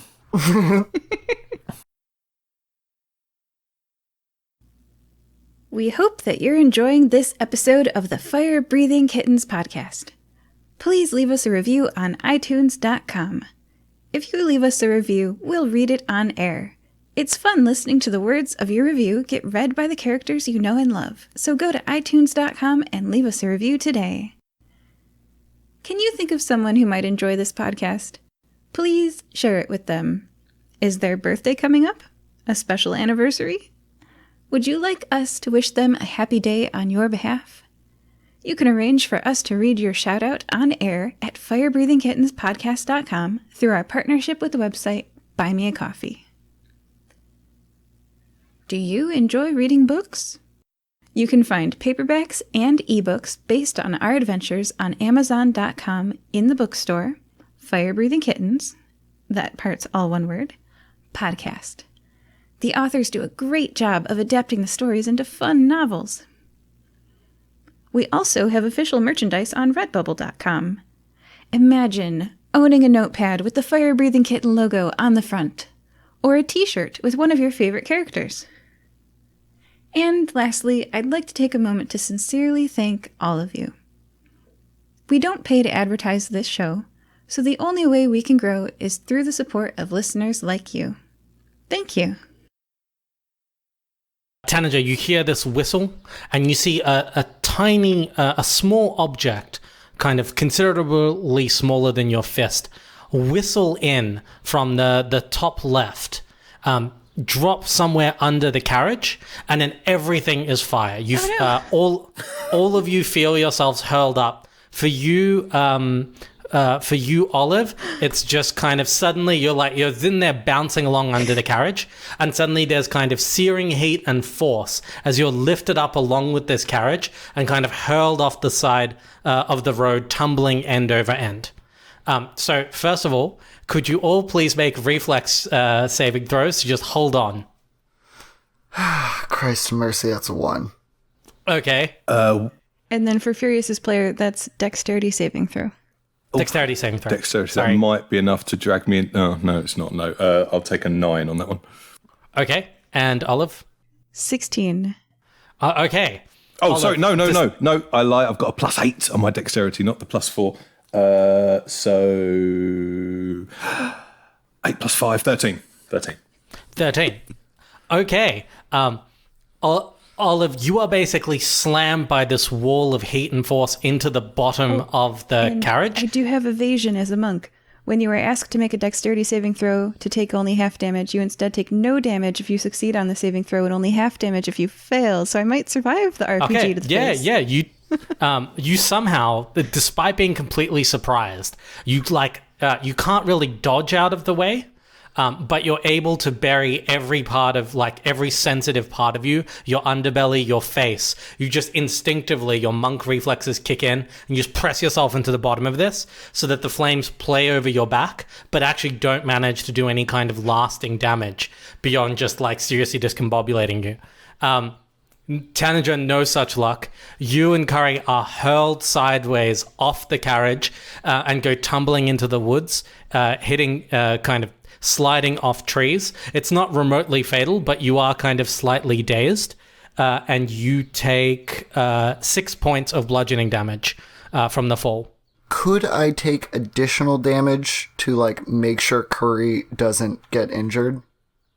You can try to keep her safe, but okay. So what I'm going to get you to do is to give me a dexterity check, just straight up thing, and roll your dexterity modifier. Okay, not too bad. That's going to be a 17. 17. Okay, you manage to kind of wrap her in you, basically, wrapping as much around, and you take the brunt of all of the fall. You get slammed with your back into a tree, so you will take double damage because you basically take all of the damage she would have taken. You're eating the momentum for both of them, so you take 12. But she's dazed and kind of shocked, but fine. She doesn't seem hurt. She's kind of nestled in your arms as you slide down this tree. Furious. As soon as the explosion hits, you just do a monk front flip straight off the carriage. So the carriage kind of goes tumbling behind you, and you just kind of land there, and you just see this kind of wall of flame below, like, peter out at your feet. And you look around. You're the one who's probably best able to see what's going on. Directly in front of the carriage, you see four figures. 3 of them are male elves. They are dressed in kind of preppy sweaters. One of them is wearing a kilt. He's got brown hair, and he's carrying a golf club, and he's just completing his swing. Another one is mounted on a large white steed with he's got golden hair, and so does his horse, and he's carrying this large mallet in both hands. And the third one is a larger, sort of stockier elf with raven hair, who is carrying what looks like a stick with a net at the end. Now, did Furious attend high school at any point in his life? No, absolutely not. Okay, in that case, we're going to get you to roll a history check. Okay. Because this is a 6-1 pick'em. -1 on the history. 13. 13. Okay, you are worldly enough, despite having not experienced this yourself, to recognize a polo player and a lacrosse player, albeit carrying sort of weirdly modified versions of their gear. Behind them, you can see a haughty but fairly beautiful teenage elf. She's got kind of flowing gold hair, and she's wearing this black ball gown that probably costs as much as the Guildhall. And you see her give this mocking, high-pitched laugh as she watches the carriage go flip over and hit into the trees. And she yells, "You'll never be prom queen, you upstart peasant! Daddy bought me the crown, fair and square! Get them!"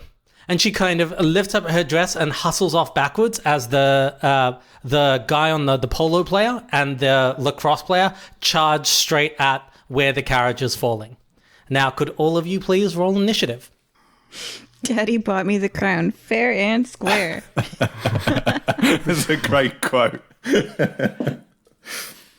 20. That'll be a rockin' 6. Non-natural for me. 16.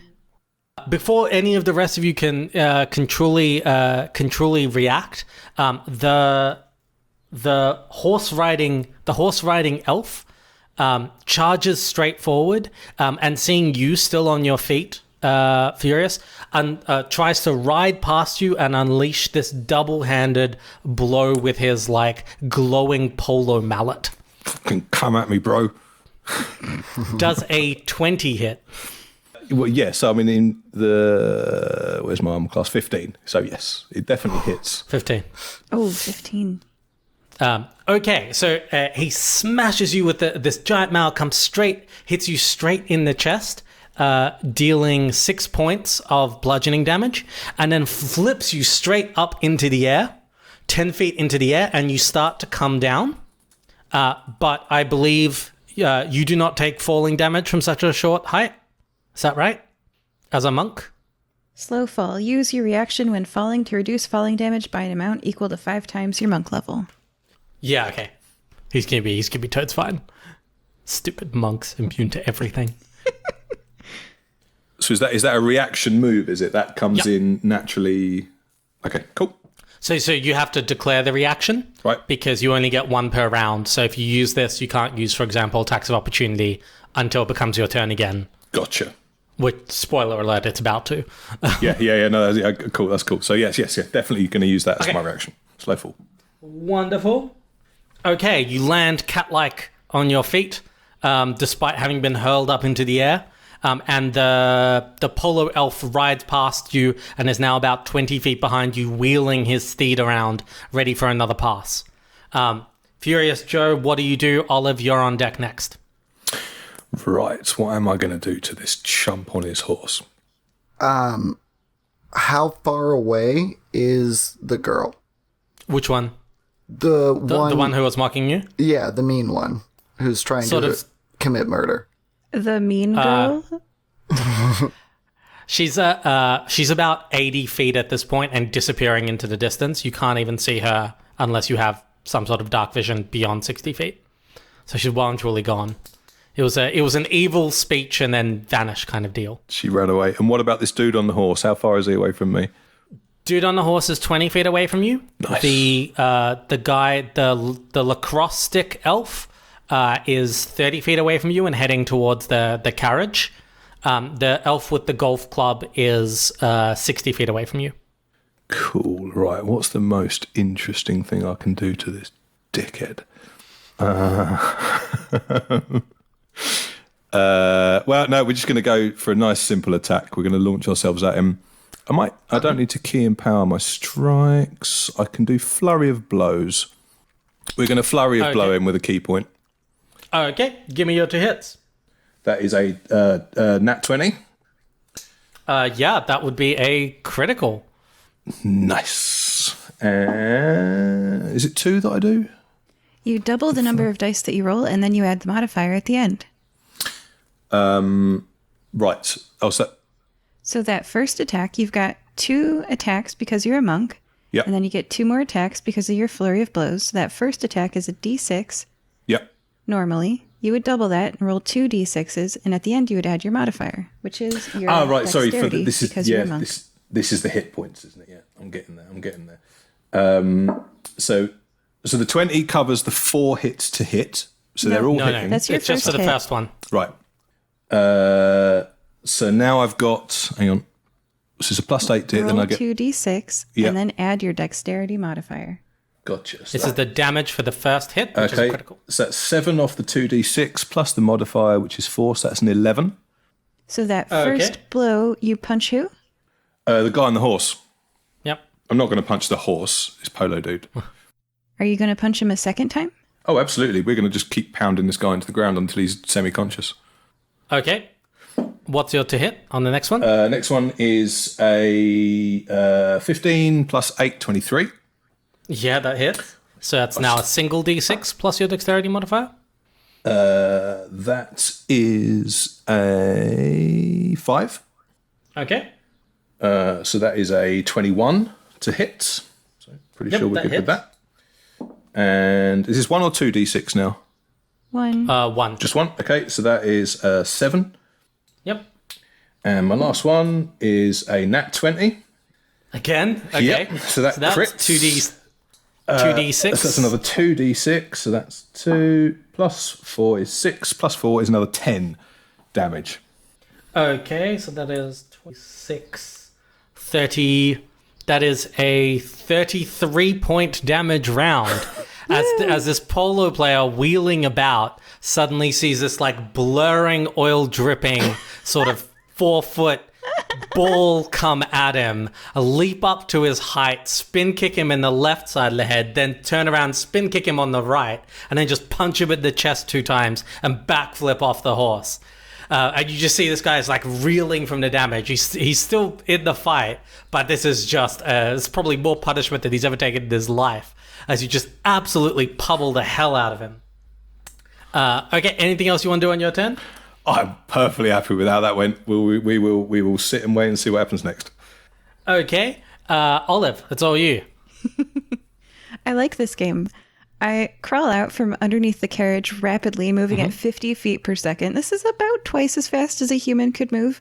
And scurrying across the ground in an alligator charge, I'd like to bite and death roll, which is the flavor of what I'm going to do, but it's monk punches. The lacrosse player, because I don't want these people to escape. I've noticed that the girl has escaped, and I'm like, you're going to have to leave my radius if you want to escape. So this raven-haired person with a stick with a net on the end is going to take a 16 to hit. 16 to hit just hits, yes. I bite their ankle for 10 damage, and then a 22 to hit, which probably also hits for another 9 damage. We're at 19 total. And then this one was a natural 1. I tried to bite them again for 9 damage, or for a 9 to hit, because it's a natural 1 plus 8 to hit is a 9. Does that miss? 9 misses, yes. Yeah, and I'm like, and then bite a rock. And then I also, for my 4th flurry of blows, I'm going to bite them again. And this time I'm biting their thigh, and I'm going to try to do a, basically they're going to fall over, but we'll see. Does a 14 hit? No, it doesn't. Okay, so it says, when flurry of blows hits, so because neither of the flurry of blows, which was the 3rd and the 4th hit, I can't pull them to the ground in a death roll, but I tried. So I did 19 damage total. Okay. Alligator attack. Okay. As you kind of take a half step back, having missed with your last 2 flurry of blows, but with you could still taste his pants on your teeth from your bite. This lacrosse player looks at you and goes, "How dare you, filthy!" And it just tries to slam the top of his lacrosse net stick directly on your head. I feel like I'm being beaten with a broom. Does a 17 hit? No. So okay, you managed to sidestep it, and he tries to follow up with the bottom of his stick in what would definitely be an illegal maneuver in lacrosse. Does a 19 hit? Meet it to beat it. My AC is 19. Okay, so that is a hit, and so you take 9 points of bludgeoning damage as he slams the bottom of his stick into your midriff. Ouch. I'm down to 58 hit points, and I feel very much like I'm being beaten off with a broom. Behind him, Olive, you can make out the golf player. He's teed up another one of these little golf balls of his, and he's clearly lining up the shot, but he can't see, you see him looking at you, then you can see him looking at Furious, and both of them are fully engaged with his friends to try for another shot. So instead, he chips one straight at you, Tanager. Roll a dexterity saving throw. 15. 15 will do it. You manage to grab Curry's hand and drag the both of you away as there's a whistling sound, and the tree behind you just explodes in flame. And that brings us to Tanager. What would you like to do? Question and then maybe an action. Mm-hmm. Could I hit all 3 of these goofballs in a 20-foot radius? No. So you could drop a 20-foot radius. You might just be able to get the golf player and the lacrosse player. But the polo player is definitely way too far away. Is this a 20-foot radius you can drop anywhere or all around you? Anywhere. Yeah, so then so it's you might just be able to get the 2 of them. Okay. Nah, not worth it. I'm just going to beat him up. So that's going to be a 18 and a 21. With what? What are you doing? Oh, I'm just headbutting them because I'm not bringing a weapon to a high school prom. Whoever's the most injured, I believe it's the one Furious is on. Yeah, so of the two of them, the golf player doesn't look hurt at all, whereas both the polo player and lacrosse player have been fairly messed up, but probably the polo player is a bit more. Do you leave Curry behind? What's the... I guess as a free action, I'll tell Curry to get inside of the carriage and keep the kids calm and inside, because even if they're being attacked, like, being inside of something I think is better than just being openly hit. I don't want them running out and then catching a golf ball, I guess. Yep. Sure. So do you say 21 and... 18. Both of those hit. Cool. But I do not do much damage. That's going to be a total of 7. 7. Okay, still reeling from kind of being attacked by an oily dwarf and trying to regain his bearings. Suddenly, this polo player who's still getting his horse under control just sees a, like, slightly furry missile come flying out from the right. As Tanager, you launch yourself head first and just kind of double headbutt him in the side and then kind of just bounce off as he stays on his steed. Okay, and that brings us back. Anything else you want to do? No, that'll be it. Okay, top of the round. The polo player lays in around him with his mallet in like a giant sweeping arc. Oh God, I'm gonna guess a 10 doesn't hit either of you. Nope.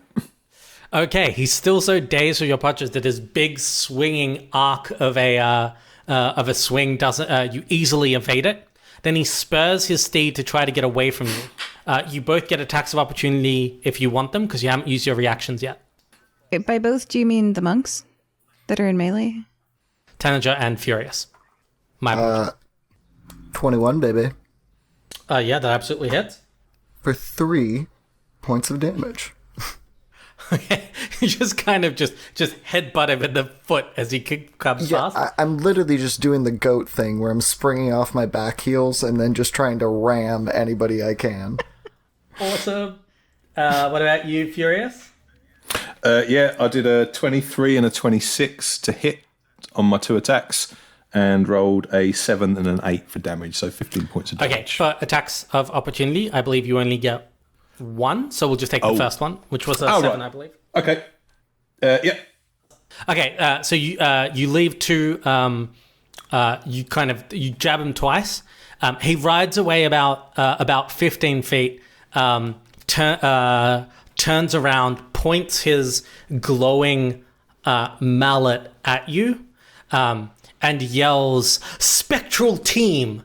And like out of the mist, these like semi-ephemeral shape of what looks like an entire charging polo team appears and charges straight at you. Roll dexterity saves, Tanager and Furious. It's going to be an 18. Yeah, it's a 20-something, 24. 24. Okay. Both of you manage to throw yourselves mostly out of the way of this charge, so you only take half damage, which for you, Furious, I'm assuming is no damage because you have evasion. Thank you.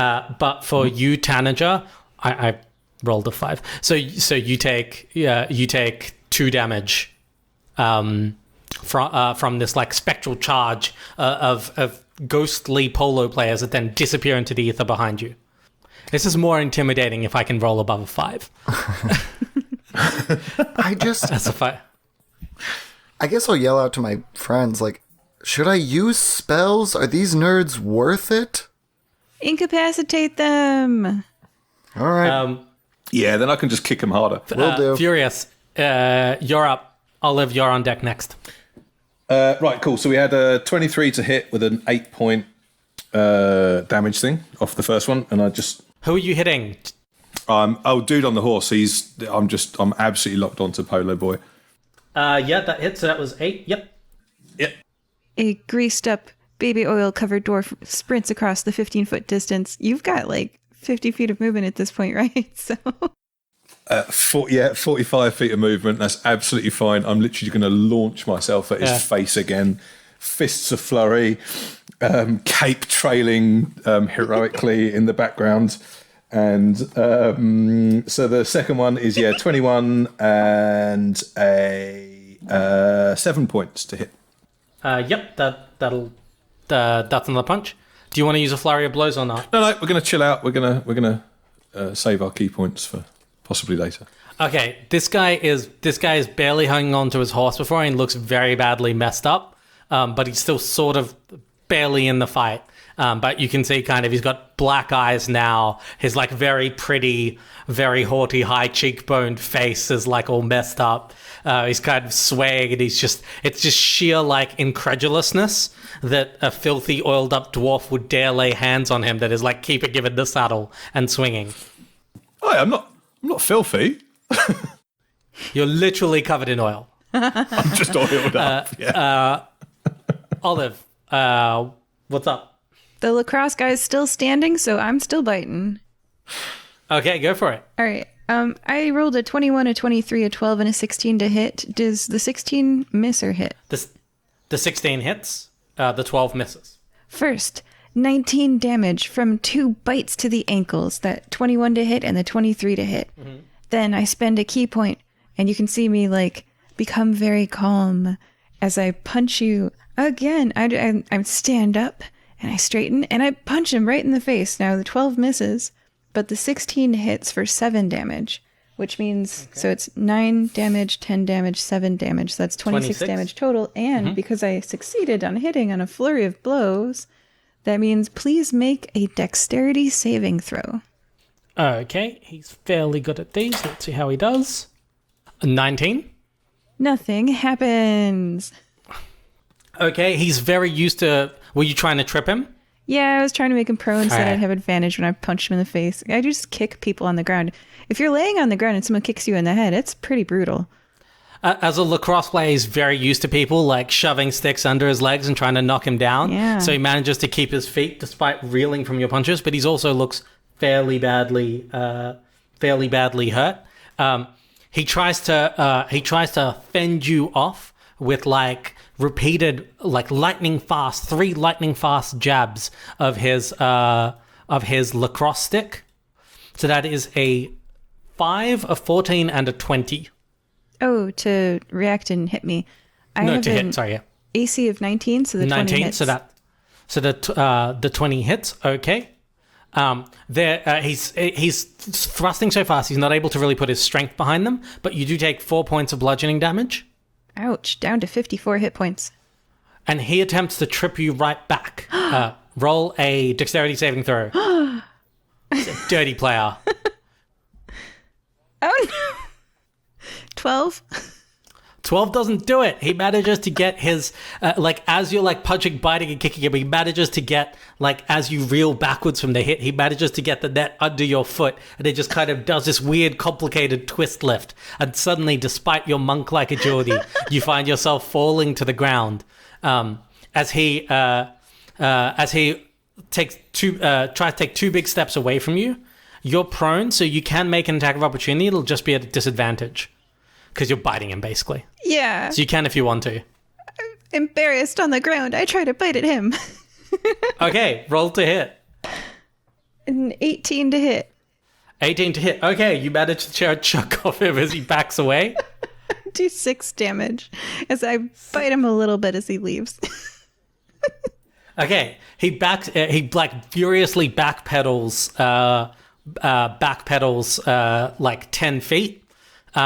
And then turns around and yells to his golf-playing companion, "Sir, the layup!" That moves into his turn. The golf player chips one of his golf balls in a gentle arc that the lacrosse player lifts up his stick and then just slams straight down at full extension onto your stomach. Roll a dexterity saving throw with disadvantage because you're prone. Yikes. Yeah, that's disadvantage is rough. Okay, so I'd like to say that although the 10 probably fails, that with evasion, when you are asked to make a dexterity saving throw to take only half damage, you instead take no damage if you succeed and half damage if you fail. So I would like to still take half damage. Okay, Not you full. don't manage to dodge out of the way, but you do start rolling as quick as you can. And so as the explosive golf ball explodes over you, you're already rolling and covering your face and underbelly again. So you only take 11 points of fire damage from this combo maneuver. I'm down to 43 hit points, and it hurts. It burns. And my pride hurts. Above anything else is the pride. Tanager, it's all you looking around. You can see the kid on the polo horse is very, very badly hurt. The lacrosse player is not in great shape, and the golf player still looks ready for the after dinner drinks. How far away is the golfer? The golfer's about 40 feet away from you. Wonderful. How far away is the one that Olive is fighting? 30 feet away. And the polo player's 20. Then I would like to move 15 feet closer to Olive and that dude. Okay. Bonus action to summon my Echo right up in melee range. With the golf dude? No. To the one Olive's fighting. And then Okay. I'm going to look to the side, and as my action, I'm going to cast Hold Person on the golfer. Okay. That is a... What kind of save is that? Wisdom, I believe. Wisdom, yeah. Yeah. I see your okay, 3.5 as well. I constantly do that. Well, it's an 8. Sorry. Yeah, that does not. They are paralyzed, so incapacitated, cannot move or speak, automatically fails strength and dex throws, attack rolls have advantage, they can't take actions or reactions, and any attack is a critical if they're within 5 feet of it. And this is a concentration spell. You know what? Mm-hmm. I have a 3rd level spell slot. I'm also going to try to get the person that Olive's fighting with this. And burn a 3rd level spell. So if you would like to make a wisdom for them as well. 18? They're fine. I embarrassed myself. Okay. I pushed it. I rolled a 16 on a d20. So this guy's muscles, the golf player's muscles, lock up in the most picture-perfect PGA Tour poster end of the backswing moment with one elbow out. As he freezes, and you can see him kind of struggling to move. Cool. So that's concentration, but I'm not in melee range of anyone, so I'm chilling. As a free action, I would like to call to the horses, aka sentient druids, and be like, hey, they attacked you. Stop being horses. You look over, and where the horses are, there's just empty stock. They have booked it. They are probably gazelles and are making their way back to town because they do not get paid to fight explosive golfers. Okay, well, we got to beat these guys up and make them take us to the prom. But that will end my turn. Okay, the polo player, and now incensed, raises his hammer and charges straight at the two of you, looking to do a pass on, looking to do a swing, one swing at each of you as he rides past with his ancestral battle cry of, "Don't you know who my father is?" This guy sucks. he is the epitome of a douche, right?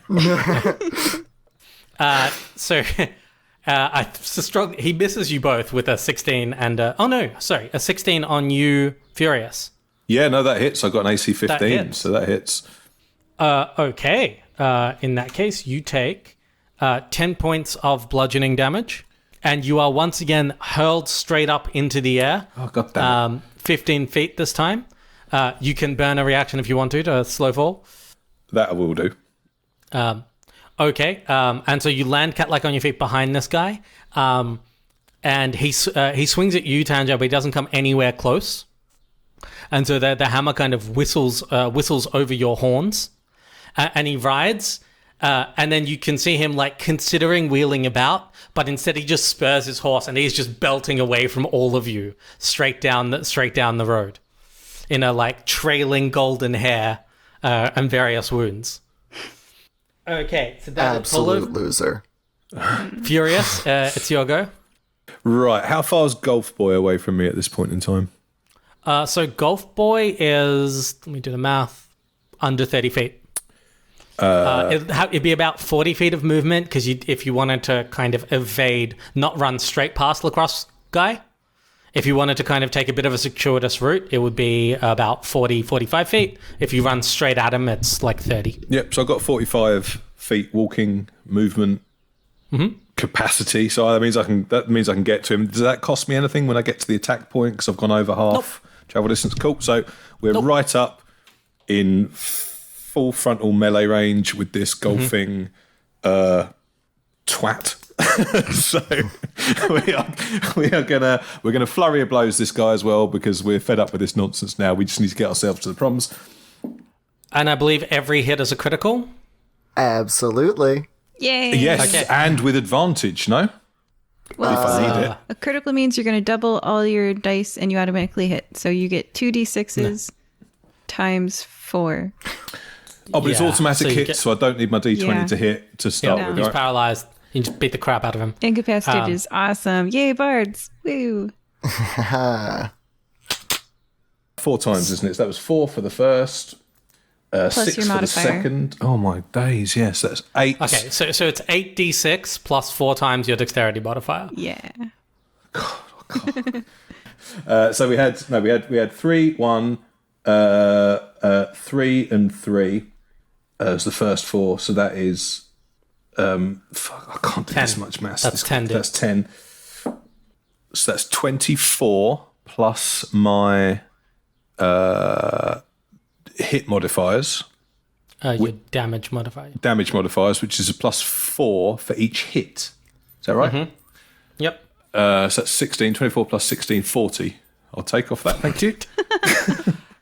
You beat this kid to absolutely like within an inch. He's still like, if he unfroze now, he'd still be in the fight, but just like by the sliver of his hair.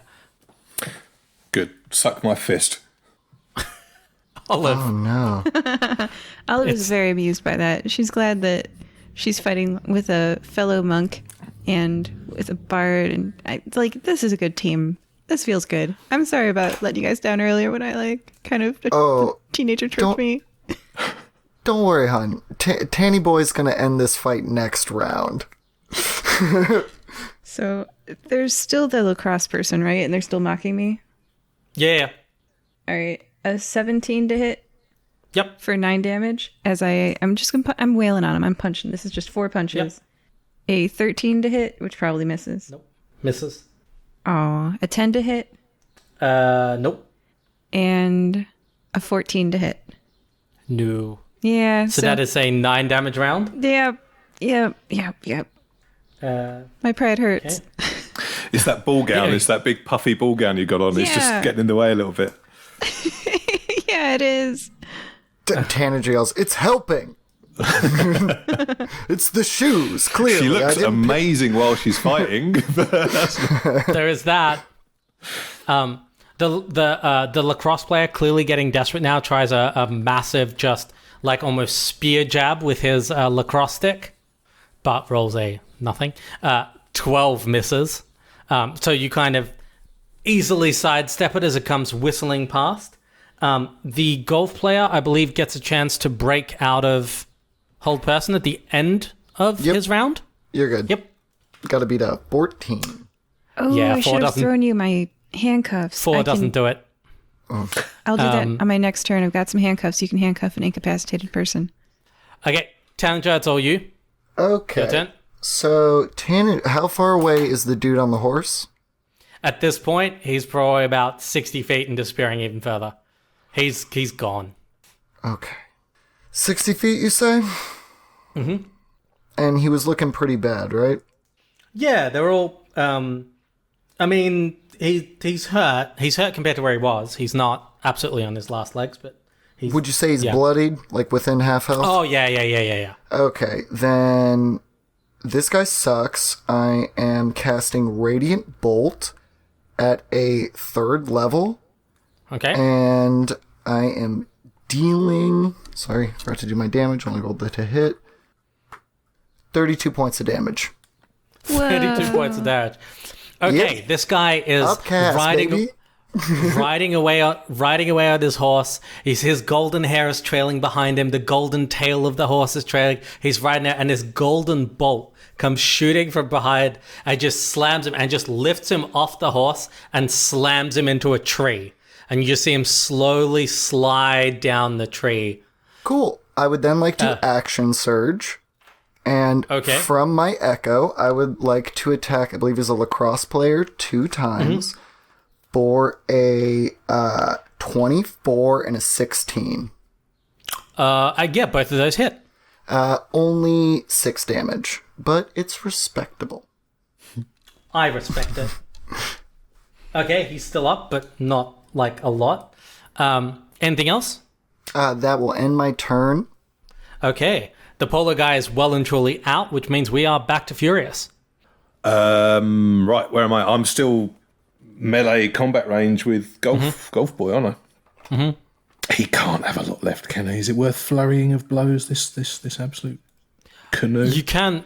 I believe you can also declare that after you see the results of the first 2 hits. There we go. Then that's what. So you could wail on him and then see if you need to do more. Absolutely, wail away. So that's a 27 to hit with the first You one. don't need to roll to hit. He's still paralyzed. Oh, he's still paralysed. Oh, brilliant. Yep. So we're going to have, that is a 5 for the first hit of damage, plus 4 is 9, and we're going to get a 11 for the second, so we're going to get 20 on him for this one.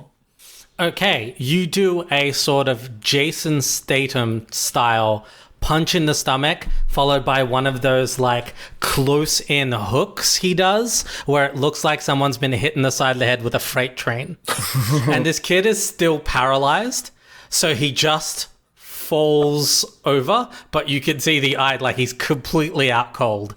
You may have broken him. He's just kind of just goes.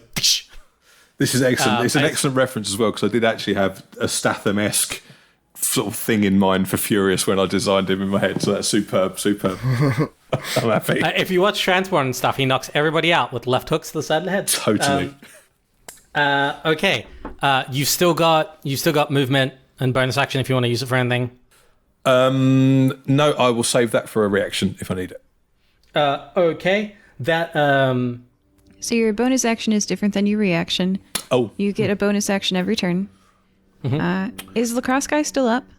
yes, barely. I could use some help if you want to move to me. And I'll unarmed strike him then, eh? you can use your bonus action to do Flurry of Blows, which is 2 additional hits on my Lacrosse. Is it? Yep. Yeah. Yep. Well, let's do that then, shall we? I need to roll to hit this one. These though, ones don't you I? actually have to roll to hit for. Okie dokie. That is a 17. Yep. Hits. And it's only 1d6. That's an 8 damage Yep. on that one. Then we have a nat 20 to hit. Yay. It's always Never good. stop critting. And so we got 2 rolls of the d6. Yeah. Yep. That's only 3. Plus that's only a 7-pointer. Okay, but it's more than enough. Good. You step up and moving in a blur. You unleash one punch, and then you do a sort of Smash Brothers Mario uppercut straight from below because he's so much taller than you, and you can kind of see him go flying backwards. And there's this like moment where he hangs in the air, already out cold, and then just goes and flops down. And we are out of initiative order as you have successfully brutalized some children. It was established that everyone in this campaign would be of age. They were exactly. We qualified that. Congratulations, this was not statutory assault. Is that a thing? No. It's definitely going to be a robbery because I'm taking their shoes and wallets. And then I'll buy you new handcuffs, handcuff them together around a tree. These boys don't get to go to prom tonight. And also we should interrogate them. Well, I've got one pair of handcuffs, so how does around a tree work? Arms out the back, and I mean, it's I'm doing a move. You probably can't. This doesn't help podcast or even people that are on the video because my hands are behind my back. Well, but Yeah. I imagined like hand to hand, like one person's right hand to the other's left hand, and then just sort of a daisy chain. But we only have one pair of handcuffs, so Yeah. All right, I'll handcuff the two together because I like that idea. And I'll read you this dimensional shackles. You can use an action to place these shackles on an incapacitated creature. The shackles adjust to fit small to large size creatures. In addition to serving as mundane manacles, the shackles prevent a creature bound by them from using any method of extra-dimensional movement, including teleportation or travel to another plane of existence. You and any creature you designate when you use the shackles can use an action to remove them. And once every 30 days, the bound creature can make a DC 30 strength athletics check. On a success, the creature breaks free and destroys the shackles. And of course, these shackles don't prevent them from passing through a portal to another dimension. So I'm going to name Furious and Tanager, which is a weird thing to mumble as you put handcuffs on someone, but I do. Not the first time, honey child. Wearing some right now. I was going to say, I left mine at home. Foolish me. Okay. Olive, as probably the one with a shred of empathy, roll a medicine check. 10. Okay. Looking these kids over, they are incredibly knocked out. Like, this is probably the most violence they've ever experienced in their lives outside of like a fracas over who gets first wedging rights over the nerds. And they have just been seriously taken to town by some professional adventurers. So this is going to be kind of 3 days from now, they might wake up with splitting headaches and some, life lessons. But for now, these kids are going nowhere and not waking up anytime soon. I don't feel bad for them. Yeah, I definitely pull their pants down and draw crude things on their faces. I don't let their pants get pulled down because that's a little weird. But the crude things on their faces you can draw. Yeah. Well, I imagine this is the road. I will establish they are wearing underwear. Yeah, I just think I don't want to know.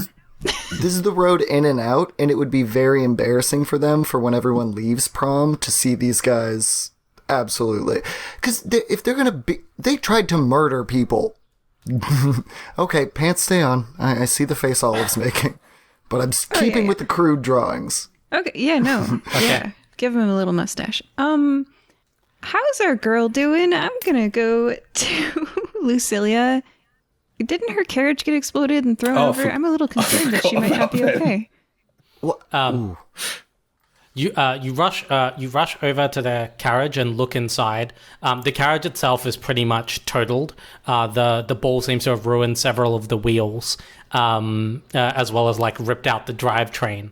But the pedal itself weirdly held, more or less, so that it looks like whoever was inside got bounced around a lot. But otherwise, like the integrity of the thing more or less survived.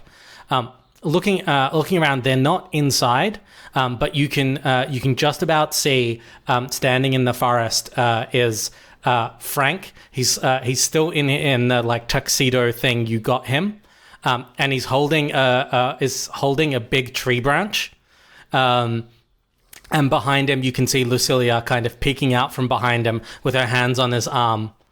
She's like, "Thank God you're okay." Thank God you're okay. Yeah, who was that girl, Lucilia?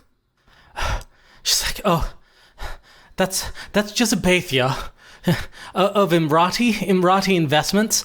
They are the worst. No friends to the working people. They are rent seekers, and they are managers of indentured labor, and they donated 2 wigs to the school." Okay. She kind of looks around. So, do you think we should just go home? The hall's maybe 5 minutes down the road, but this. And she kind of looks. She looks a bit intimidated for the first time since you've met her. How heavy is the carriage? I mean, it's pretty heavy. It's a carriage. You might be able to flip it back up if several of you got together. Mm-hmm. Kind of, it's over the 350 pounds your carrying capacity. It's 350, right? Yeah, 360 pushing or dragging. Pounds or kilos? pounds, so I guess it's Yeah, like okay. 120 kilos. Yeah. Mental math, don't judge me if that's wrong. No. So that would reduce my speed by 5 feet. But so, like, we can't bring you in the carriage. Furious, what are your well- thoughts? Could you and Furious and frankly Tanager and our big lunk boy all together, like, try to right this carriage? I Well, can't pull it, though. Oh, that's right. The whole thing's broken. Okay. Furious, pep talk. Pep talk. Yeah. You seem like the type. I more put people down. You bring them up. Well, I mean, we've got a little procession going on here, haven't we? We don't necessarily need a carriage, I don't think. Let's just hold our heads up high, Yeah. crack on to the place. Do you guys want to ride an alligator there? Because that's all I can do. Well, we've got Olive with her basket full of petal manuscripts, proletariat, communist scrawled petalings, whatever you want to call those. You can lead the way. You can lead the trail of petals. I can be the footman. We have Tanager and Curry, who can be the second couple. Yeah, let's just procession it in. Heads held high. That's the way we should do things. Yep. I use a Okay. disguise kit and mending to fix everybody's clothes and makeup as we walk along. Okay. Can I get a persuasion check from Furious and a performance check from Tanager, please? Cool. 19 for me. 18 from me. Yep. Okay. She seems to genuinely fall in line with you, Furious. And she goes, you know, walking on my own 2 feet brings me closer to the people. Workers walk around everywhere, don't they? And she turns to Frank, and he's like, well, sometimes I guess we take a... And then he kind of sees the rest of you and goes, yeah, no, we're big walkers. Yep. Definitely very, very peasant to walk. And then he, like, as soon as she looks away, he, like, looks really earnestly at you, Furious, and you, Tanager, and gives you these giant, meaty double thumbs up. I am just squeezing Furious's forearm in excitement. Okay, and so your procession heads. It's about 5 minutes. 5 minutes down the road, and up ahead you can see the building. It's like in this large clearing, and it's quite cute. They've lit like dozens of lanterns and hung them up on all of the trees to create this kind of tunnel of light for you to walk down. And you can see the doors of the whole stand open. There's weirdly no one outside, and from inside you can hear very slow orchestral kind of ballroom music, very, very slow and not particularly well executed.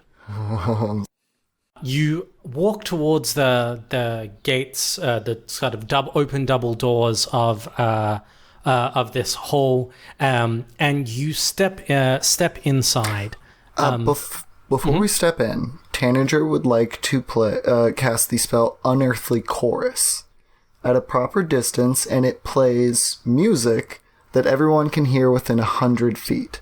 And I would like to play better music than this orchestral nonsense. And whatever song is Lucilla's favorite, that's what she's going to get to walk into prom with like a boisterous chorus. Okay.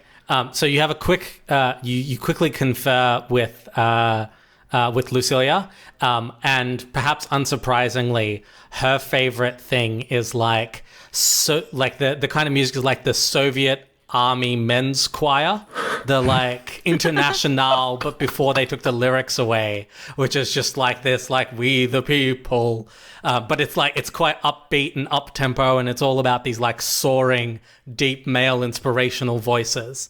Does Unearthly Chorus presumably includes like lyrics and stuff? I don't know about lyrics. I think it just says music. Okay. But either way, it pretty much only benefits me. But it's just to give her a dramatic entrance. But everybody else can hear it, right? Yeah, everyone. You can hear it within 100 feet, and I get bonuses to things within 30 feet. Okay. So you walk in, and now there's kind of this dueling dueling two walls of sound. That which is coming from you, this like quite fun, quite inspiring, and then like this like a pretty bad rendition of the most boring waltz you can imagine is playing. You step into the hall. The first thing that hits you is this like wave of perfume that kind of hits you in the face like a sledgehammer. It is like if somebody like blew up a Chanel factory while at the same time an Axe body spray commercial was being filmed inside your apartment.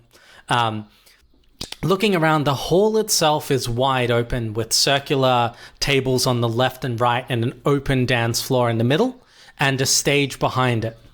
The vast majority of the people in the room are teenagers of all different races and sizes, and they're kind of sitting sullenly at these tables. While in the middle of the dance floor, you can see a group of 8 elves in very expensive clothing, also teenagers, going through the steps of this waltz. They're naturally graceful because they're elves, but it still looks incredibly stilted and very, very choreographed, like they practice this. And even as you're entering, the waltz ends, they bow and it begins again, and they start dancing again, the exact same waltz. All around, you can see, or all around the walls, you can see that like hastily put up gold banners and bunting, and there's just gold banners everywhere with like platinum filigree depicting a bejeweled hand, like a delicate hand with lots of rings, scooping up gold. So it's like a hand descending into a pile of coins is the symbol on everything. Looking around, you see that most of the plates in front of people are untouched. And rather than the food perhaps you were expecting, what you see is like haute cuisine. But the kind of haute cuisine you get in a very, very pretentious restaurant. So there are these like giant white plates with gleaming silverware, and right in the very dead center of each plate is like a single cucumber slice that has been carefully carved into something with like a single egg of fish eggs, caviar, like a single red caviar that is like put in place as a decoration, and then like a fennel leaf at an odd angle. And you can just see a sea of miserable faces, while up above on the stage, a conductor conducts the orchestra into what you suspect is rendition 23 of this waltz. As you enter with Lucilia and Frank, as well as yourselves, you see all of the eyes in the room except the haughty elves turn to you, and a number of people start making their way towards Lucilia. At their lead is a mushroom person, Myconoid. Myconoid. And he's kind of waddling along, and you can see he's the kind of myconoid that has all of these sort of tentacle things, like tentacle spores, above him. And as he moves, they kind of sway left and right. And you can see that each one has been painted like really, really bright colors, like almost glowing metallic colors. He's done up like a raver. I like this guy. And he waddles over and he sees you. And he's like, Lucilia, you gotta help us. This is so lame. And he kind of waves his spores about. And Lucilia looks at the rest of you uncertainly. And she says, this is Tibert. And he introduces, please, call me Freak Down. And she's like, right, yeah. This is Freak Down. He's the head of the dance club. And he turns to you, Tanager, and goes, sick beat, bro. I look at my friends and I don't know. I don't even need to do it telepathically. Olive, I know you have a chef's knife and some ability with food. maybe go check out how we can fix the food at this place. And perhaps Furious, we talked earlier that you know how to bust a dance move. So maybe get the dance floor started. Mate, I'm an oiled up dwarf. I can break dance like nobody's business. Hell yes, brother. Let me at the dance floor. Show me where it is. And then Tanager is just going to go up and, like, do performance checks and yell at the orchestra, basically, and try to facilitate fun that hopefully his compatriots can actively create. Okay. As you do that, Olive, could you roll on your way to the kitchen, could you roll a perception check for me, please? Sure. Oh, Bardic Inspo's to both of my homies. You know, use them whenever. Like, I got them to burn, so. All right. Without Bardic Inspiration, 22. 22. Easy. Okay, so as you're making your way along the wall towards where it looks like the entrance to the kitchen is, you spy that behind all of this gaudy gold bunting, you can see that there are murals on the, like, bright murals that are hidden by this bunting all over the walls. I nod at Furious and Tanager to let them know that they're there, and I have a question about the kitchens. Okay. You enter you make your way through the side door, you enter into the kitchens. They've stopped cooking, so the staff are gone. But you can see trays and trays of basically plates and plates of returned uneaten or barely nibbled, like way too fancy cuisine sitting there. And off to the right in this kitchen, you can see a giant rectangular thing covered with a tarpaulin that gives off cold even from where you're standing. What was your question about the kitchens? My question is, do they have ground beef and cheese? So looking, roll an investigation check. 6? That's not my thing. So you look around and there is none of the ingredients you would expect to find. You don't check under the top one, but just looking around visually, you open the kind of the large pantries, and there is just none of the ingredients you would expect to find. There is like weird whitefish that they must have used for the main course, like dregs of that. And there's like some sort of gelatin stuff that no human being would ever want to eat. And there's all this kind of stuff, but at least visually, you can't find any base ingredients whatsoever. Well, guess I got no other options. I'll just lean against this tarp here and slide casually down the wall, perhaps dislodging it from where it is. Okay, you lean up against it and it's powerfully cold, but you're cold-blooded, which, I don't know, might be discombobulating. You might just not notice it. And as you slide down, the tarpaulin pulls away, and behind you, what you're leaning against is a giant block of ice, inside which you can see frozen, like all manner of party foods, like regular, normal people party foods. You can see breaded chicken, which if fried would be nuggets. You can see just reams of potato pre-sliced into chips. Someone has taken a massive amount of party food supplies and just frozen them in this unmelting block of ice. And carved on the pinned to the ice is a little note on which it is written, your filthy food can only be freed by contact with something which tastes better than it smells. And while you're pondering that, I'm going to take the action back to Furious and Tanager. As Lucielle is standing there, more and more kind of heads of clubs come running over. A small gnome girl, which still has traces of paint on her face, comes over to complain that the art club had been working for weeks, only to have all of their art covered by this hideous bunting. The Adventures and Caverns geek, which are geeks who play a tabletop version that takes adventures into the many fantasy dungeons of this realm, walk over and they talk to Frank because they're not going to talk to a girl, and they say and they complain that the elves took their dice away because they said they had to mingle and have fun with everybody else, but now nobody's mingling or having fun, and plus they hate mingling. So it's just this litany of complaints from people to Lucilia, who's like a little bit overwhelmed, but also like feels this calling as a leader. And she turns to you, Furious, and you, Tanager, and she says, that awful Jezebethia, her dad's money's ruining the prom, and all of these people are looking to us. What can we do? Well, Furious has definitely got his eye on that dance floor and those 8 mincing elves that are dandering about like absolute fannies on the stage.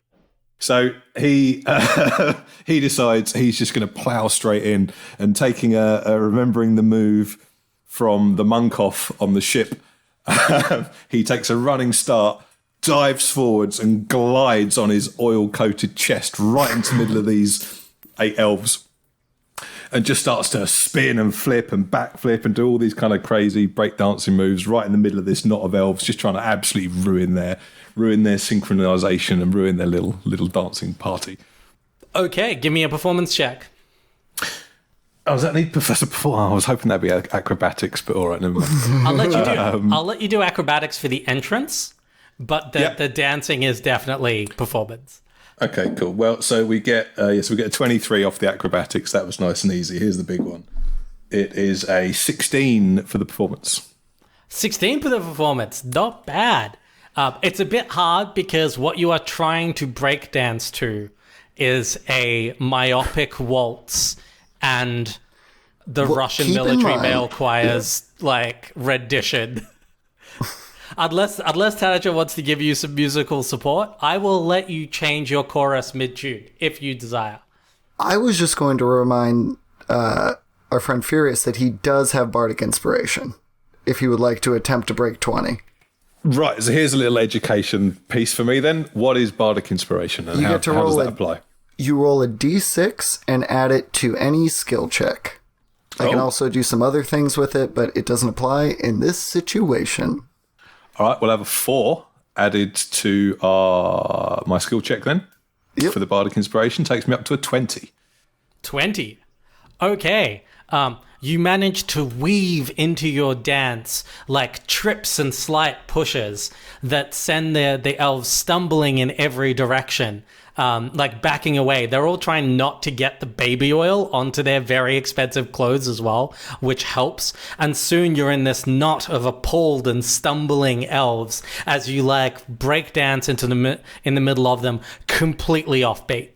Like there is no. You need about like 80 BPM and you're getting about 10. So you're doing what you can, but you are putting on a one-man show. You don't need music. There's some stumble away appalled. Tanager, what do you do? Once the dance floor is cleared of nerds, I would like to go to the orchestra and make a persuasion check to be hey, do you mind just, stop doing the nonsense that you're doing and go ahead and just match my beat here?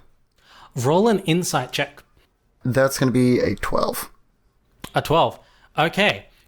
Looking at the orchestra, as you begin to, none of them seem to register anything that's what's going on. And as you look at them, you can see that their faces are fairly drawn and you can see sweat beading on them. And their eyes are just obsessively glued to the baton that the elven conductor is waving in front of their face to conduct them. So they're just kind of slavishly just plucking on the strings of their instruments and just obeying it, and they completely ignore you. Furious. If you could stop the dance for a moment and punch out this conductor, that would be great. My pleasure. Before you do that, we're going to go back to Olive. Olive is in the kitchen. Now, she's a carnivore, an obligate carnivore, you could say. She's familiar with cuts of meat like a ribeye, a tenderloin, a filet mignon, and a lengua. And she sticks out her tongue and licks the ice cube. Nice. As Olive's tongue licks out on the ice, you can see it start to hiss and melt, and it melts all the way down into an ice tray on which sits an absolute smorgasbord of delicious friable food in every variety. Nice. Deep fryer ahead. Yes. Right, hang on a minute. We're gonna need some explanation of the solving of that riddle that just occurred, because I have no idea what just happened. I am backing Furious on this one. Okay, so something that tastes better than it smells. So the thing is that taste is smell. So like all the foods that have strong smells also have strong flavors. So like some people would say, oh, like durian or natto or something like that. But having had natto, it tastes just like it smells. So like a lot of your sensation is smell when you taste things. So it's actually a riddle. What tastes better than it smells is a tongue.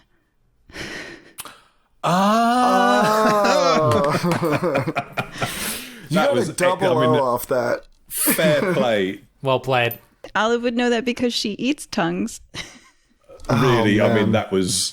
that's extraordinary riddle solving capability Well right there. done. I am astounded. Yep.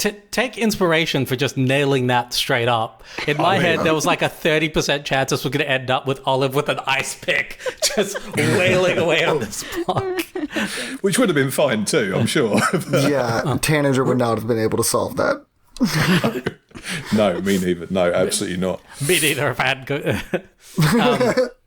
okay, so you have all of this fried food, and there is a deep fryer in basically a pot of oil that you can use, and a net for dipping them in. Yeah, she'll be right out with these. Meanwhile, what Furious? Are you still dancing on your own? No, I've got to brain this conductor guy by the sounds of things to get that spell stopped. But also, I'm conscious of this bunting and the effort these art student people put into the murals and all the other bits and pieces going around. So I feel like some kind of flippy, acrobatic-y, strip the bunting kind of, some kind of bouncing dwarf launching himself around the place, stripping the place bare of all this nonsense. Gold tat is what needs to occur. Is what needs to occur next. Okay, roll an acrobatics check to see if you can start stripping bunting. You better believe that's a 24. Oh, you wall run this bunting strip.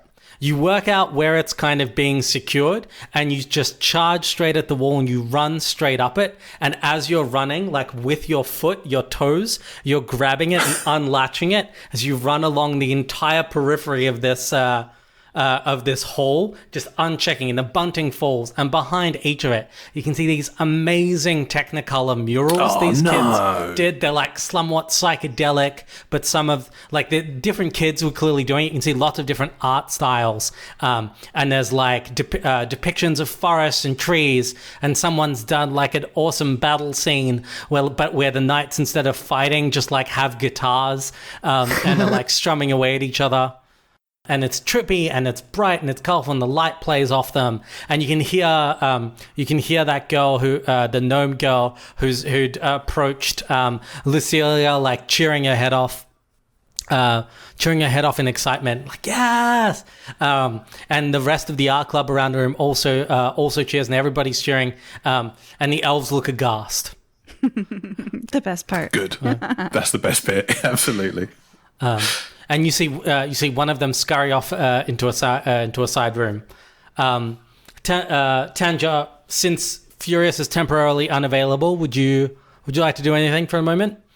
No. This conductor's still going, oblivious to everything. Just Tanager's not going to be able to knock out this nerd in one round, but he does have on his character sheet dice, because he is a bit of a gambler. So he will throw a pocket full of dice at those, what was it, caverns and adventures? Adventurers and cabins, yes. Yeah, I throw some dice to those guys, and I'm like, go find a dark corner. You can see the one who had come up to Lucilia try to catch the dice, and just it hits him, like it whistles past his hand and it hits him in the forehead and it drops at his feet. But he grabs it, turns to his friends and yells, "Adventurers, assemble!" And you see all of them march off into like a corner of the room where they've got a round table set up. There's already like a screen that they've built by propping up plates. And very soon you see them all putting their heads together as him, the one who had caught the dice, is like standing behind this screen and depicting obviously some very exciting scene by waving his hands about, her sort of pudgy hands in the air, and they all seem rapt and very excited. Absolutely not paying attention to anybody else in the room. I wonder how many of our listeners played D&D or Magic or something like that at their prom. The best ones. Furious, you complete your run and land behind Tanager. Meanwhile, Olive, you're just about finishing your flash frying. You didn't have time to do anything fancy, so you absolutely just deep fried everything, which for party food is probably the solid answer. So you have absolute trays of food. I bring the trays of food out, and it's steaming hot, crispy, fresh from the fryer, and the smell announces it more than I can. You see all of these kids look up. Even the Adventurers and Caverns kids are looking up as you like enter with this heaving, steaming tray of food, and there's like a stampede across the room, straight towards you. As Lucilia seizes her moment, hops up onto a table and yells and sort of proclaims, "Workers of the school, you are freed from the tyranny of capital and liberated with the power of chicken nugget." She's kind of declaiming, and they're not sort of hugely listening to her, but as she kind of says this, they're all cheering wildly, and she thinks it's for her, but it's mostly for nuggets. But everybody's super happy, while the conductor's still going, like oblivious to everything. Furious, final move, baby. Right, yeah, this conductor boy needs to go down, doesn't he? I guess I don't need initiative for this one, do I? I'm just at him. Mm-hmm.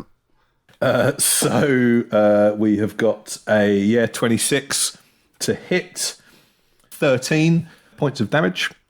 Yeah, so Furious is a professionally trained monk at level 10. You would sort of expect him to generally be on sort of save the kingdom level quests, taking on your moderate adult-sized dragon. So when he walks up and sucker punches an elderly elfin conductor, it is a little bit like a thermonuclear strike to the back of this guy's head. And he is just out. You just kind of line up the punch, and you hit him at the exact sort of pressure point where he just absolutely falls boneless to the ground. And as he does, and as that baton hits the ground, you can see the entire orchestra like sort of collapse, half exhausted among themselves, panting. You can see they're sweating, like deep, heavy breaths. Oh, thank you. That's the 97th time we've played the waltz. I can't do it. I know you're probably so tired. Tanager pulls out one of his multiple flasks and starts just passing out alcohol and quietly being like, "You have to keep playing. The prom is not over yet." Something funky, okay. Please. Persuasion check. Baby, you know what. And you have inspiration. Be. That's what I'm saying. I have to keep asking for it to give you your moments. I will take a 29. 29, and they're exhausted. Their fingers have calluses, but they look at you and they see the earnest desire for a good party in your eyes, which just like radiates off Tanager with every fiber of their being. And then like the double bassist, who's this Lycodon who's holding her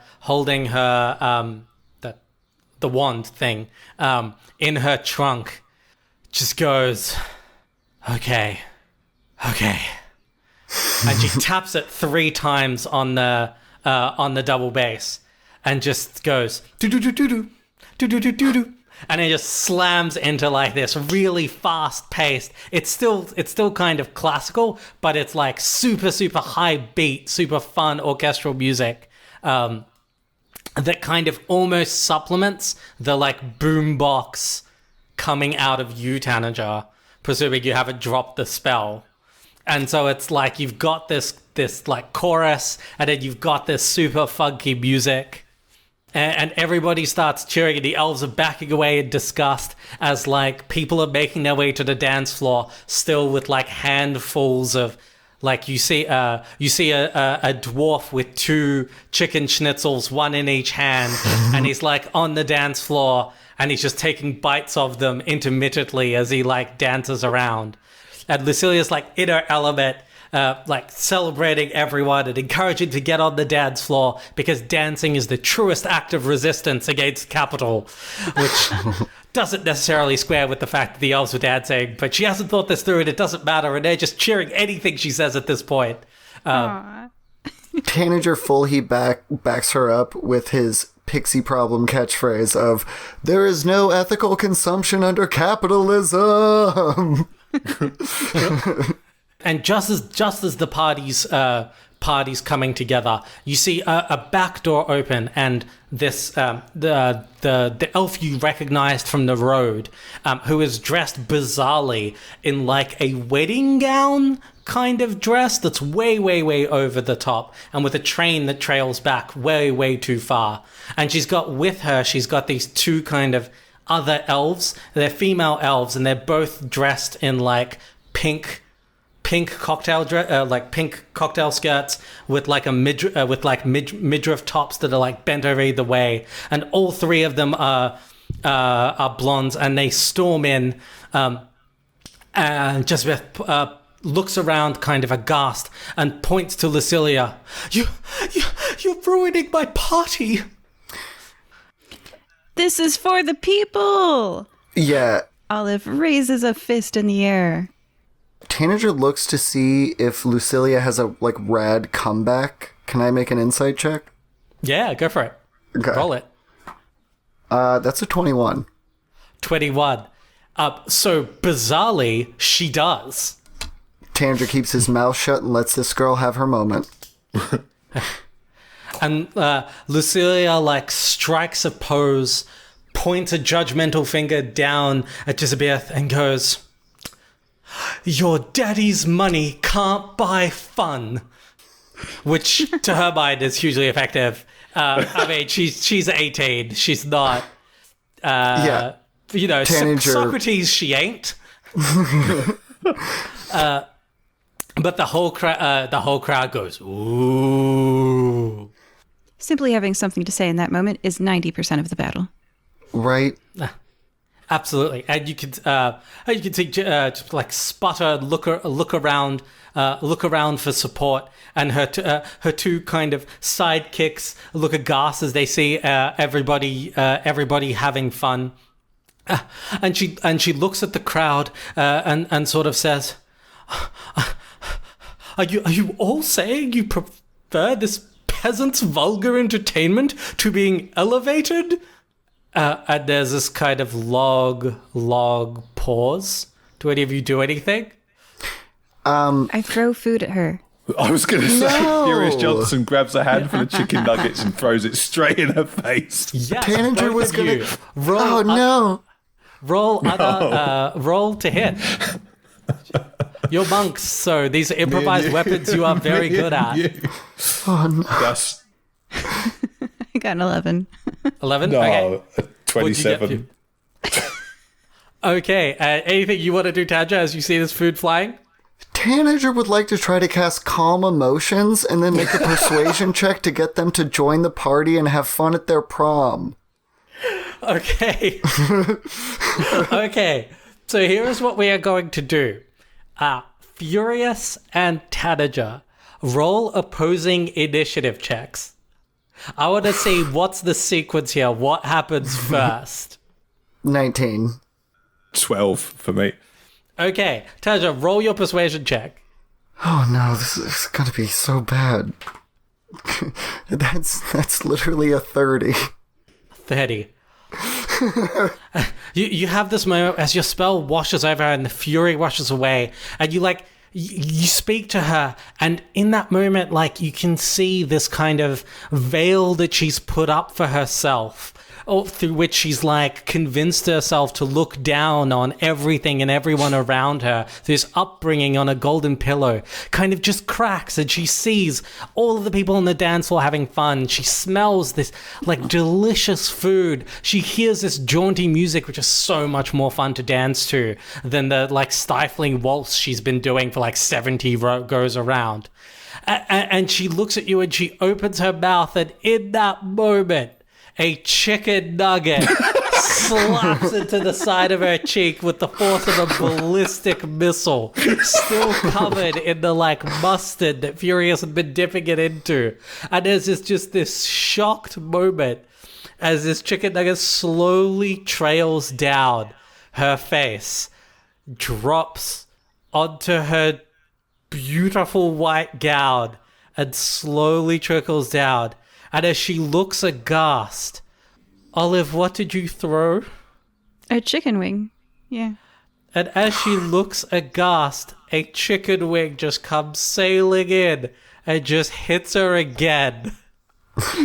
And there's this absolutely appalled silence as she looks down, and then you just hear Frank step up onto the table, pick up an entire tray of spaghetti bolognese, also deep fried, because Olive is a one-trick kitchen pony, but smothered in sauce, and just yell, "Food fight for the proletariat!" and just hurls it directly at the elves. And it's just this massive flying spaghetti. Just down. Honestly, like, can't they join in and have fun? And can't we end this with the food fight and everybody dancing and food fighting? And yeah. Do they throw it back? Animal House did it. Okay, so I am going to give you, Tanager, I feel like this has got to be your absolute moment. This party is hanging in the balance. There is spaghetti flying, landing on these elves, and you have one shot to convince them to draw nuggets instead of daggers. What do you do? You know, I could persuasion. That's something I'm good at. But what I think I'm going to actually do is cast Mirror Image and do a Backstreet Boys style dance number that I think could save the entire night. Explain how. The pure joy, and like hopefully like I motion to the band to like pick up the tempo. Like you have to save this party, and I hope the pure distraction of it all. Like in this moment, this girl is purely humiliated, but if we can draw the attention away. Also, I think the wording of the spell I used on them means they're mad at me, so I don't want to engage with them. But I'm just trying to draw all attention away, and hopefully the words that I said with a 30 resonate in their mind of like, you are small, we are all workers in the grand cosmic scale, this is your one night to party, and also, we do absolutely have you on attempted murder. So, you know. Okay, roll a performance check for the dance number. This has got to be good. I'm not accepting a lame 14 here. Because I do have my song up, I believe I have advantage. You also have inspiration, which... Oh, I already burned that. Okay, cool. But, okay, let's see what I got on the dice. That will be... Yep, I got advantage. So that'll be a 24. A 24. Okay. Spectral, who are you conjuring? What do these dancers look like? They just they look exactly like me with slight costume variations. Okay. An entire troupe of backup Tanager dancers materialize on a table where everyone can see them and break into a spirited dance number. And there is a sort of appalled pause as all of them, as everybody's gaze turns to look at this utterly incongruous sight of like 5 synchronous dancing satyrs on a table, just breaking it down. Their feet stepping through some of the plates and stuff on the table. Everybody staring, and the whole moment hangs in the balance. And then one of the elves picks up a plate and very deliberately mashes it into the face of a dwarf next to her. And then suddenly pandemonium breaks loose. The orchestra dives off the stage, instruments forgotten, to pick up chicken drumsticks. There is food flying everywhere. An entire fruit salad that somebody has procured from somewhere is sailing through the air. And all of you just disappear into this maelstrom of flying food, in the middle of which Jezebeth and Lucilia are waging the class struggle, dual-wielding chicken wings. And that is your lasting image of the people's prom.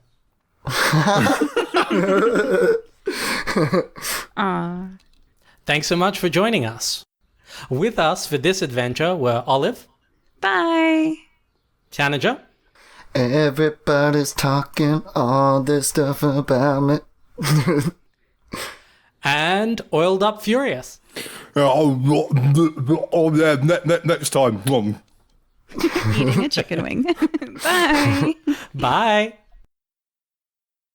October Jones and Fish with Legs, podcast best friend, super ultimate listening experience. Okay. It's a buddy comedy adventure about me, October Jones. The brain. And Fish with Legs. The legs. As we try to save the world from being eaten, apparently. With the power of friendship, we face wacky situations, whimsical new locations, and the dangers of colonialism.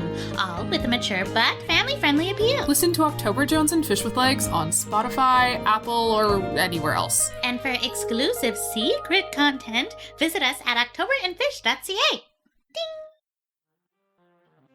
Hello, loves. My name is Coral Renee, and I would love it if you would join me on my podcast, Love's Letters. It is a story that spans lifetimes. Love writes to her partner and immortalizes their love in a series of letters, so in the next life they can remember their mission in order to save the world. It's a story that begins in the pandemic with a spiritual awakening, and I can't wait to see how the story turns out. Hopefully you'll join me, and we'll see you there. Goodbye, loves.